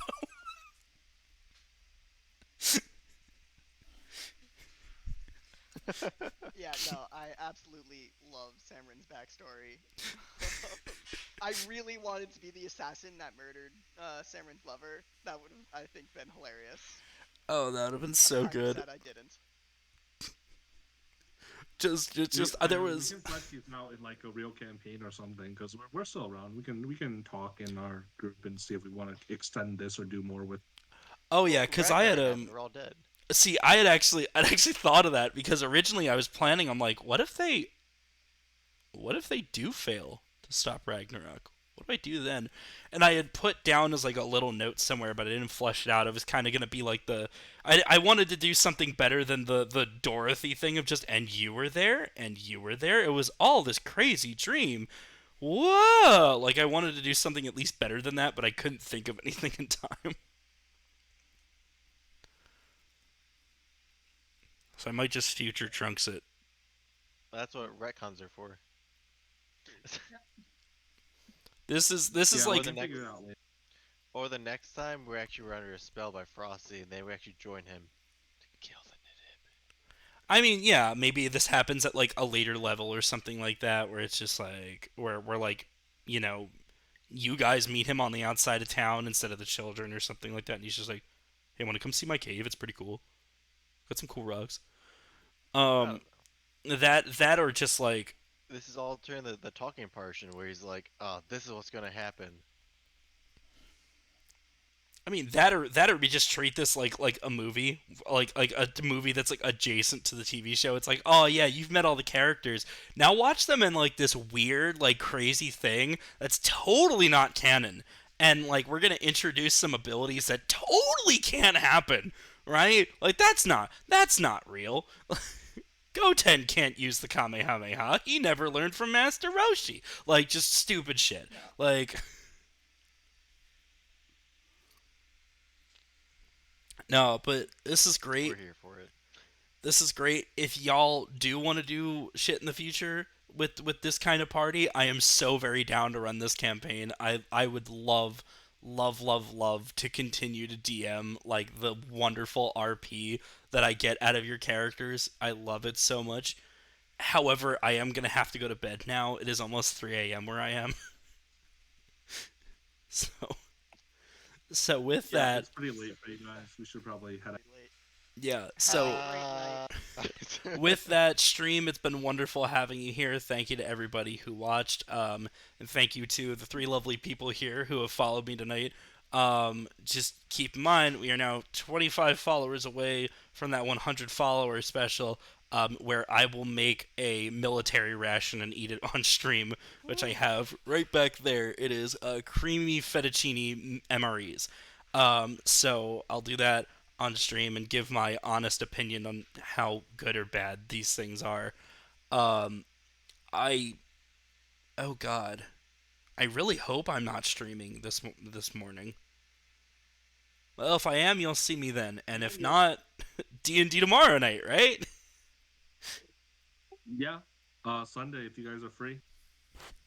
Yeah, D&D on Sunday, where I get to play as a dwarf that has a penchant for stupid. Despite that not being a character trait, it just keeps happening to me. But either way, Sounds like D&D to me. sounds like D&D. I'm going to bid everybody adieu. Have a wonderful evening, and get some rest, everybody. Bye-bye.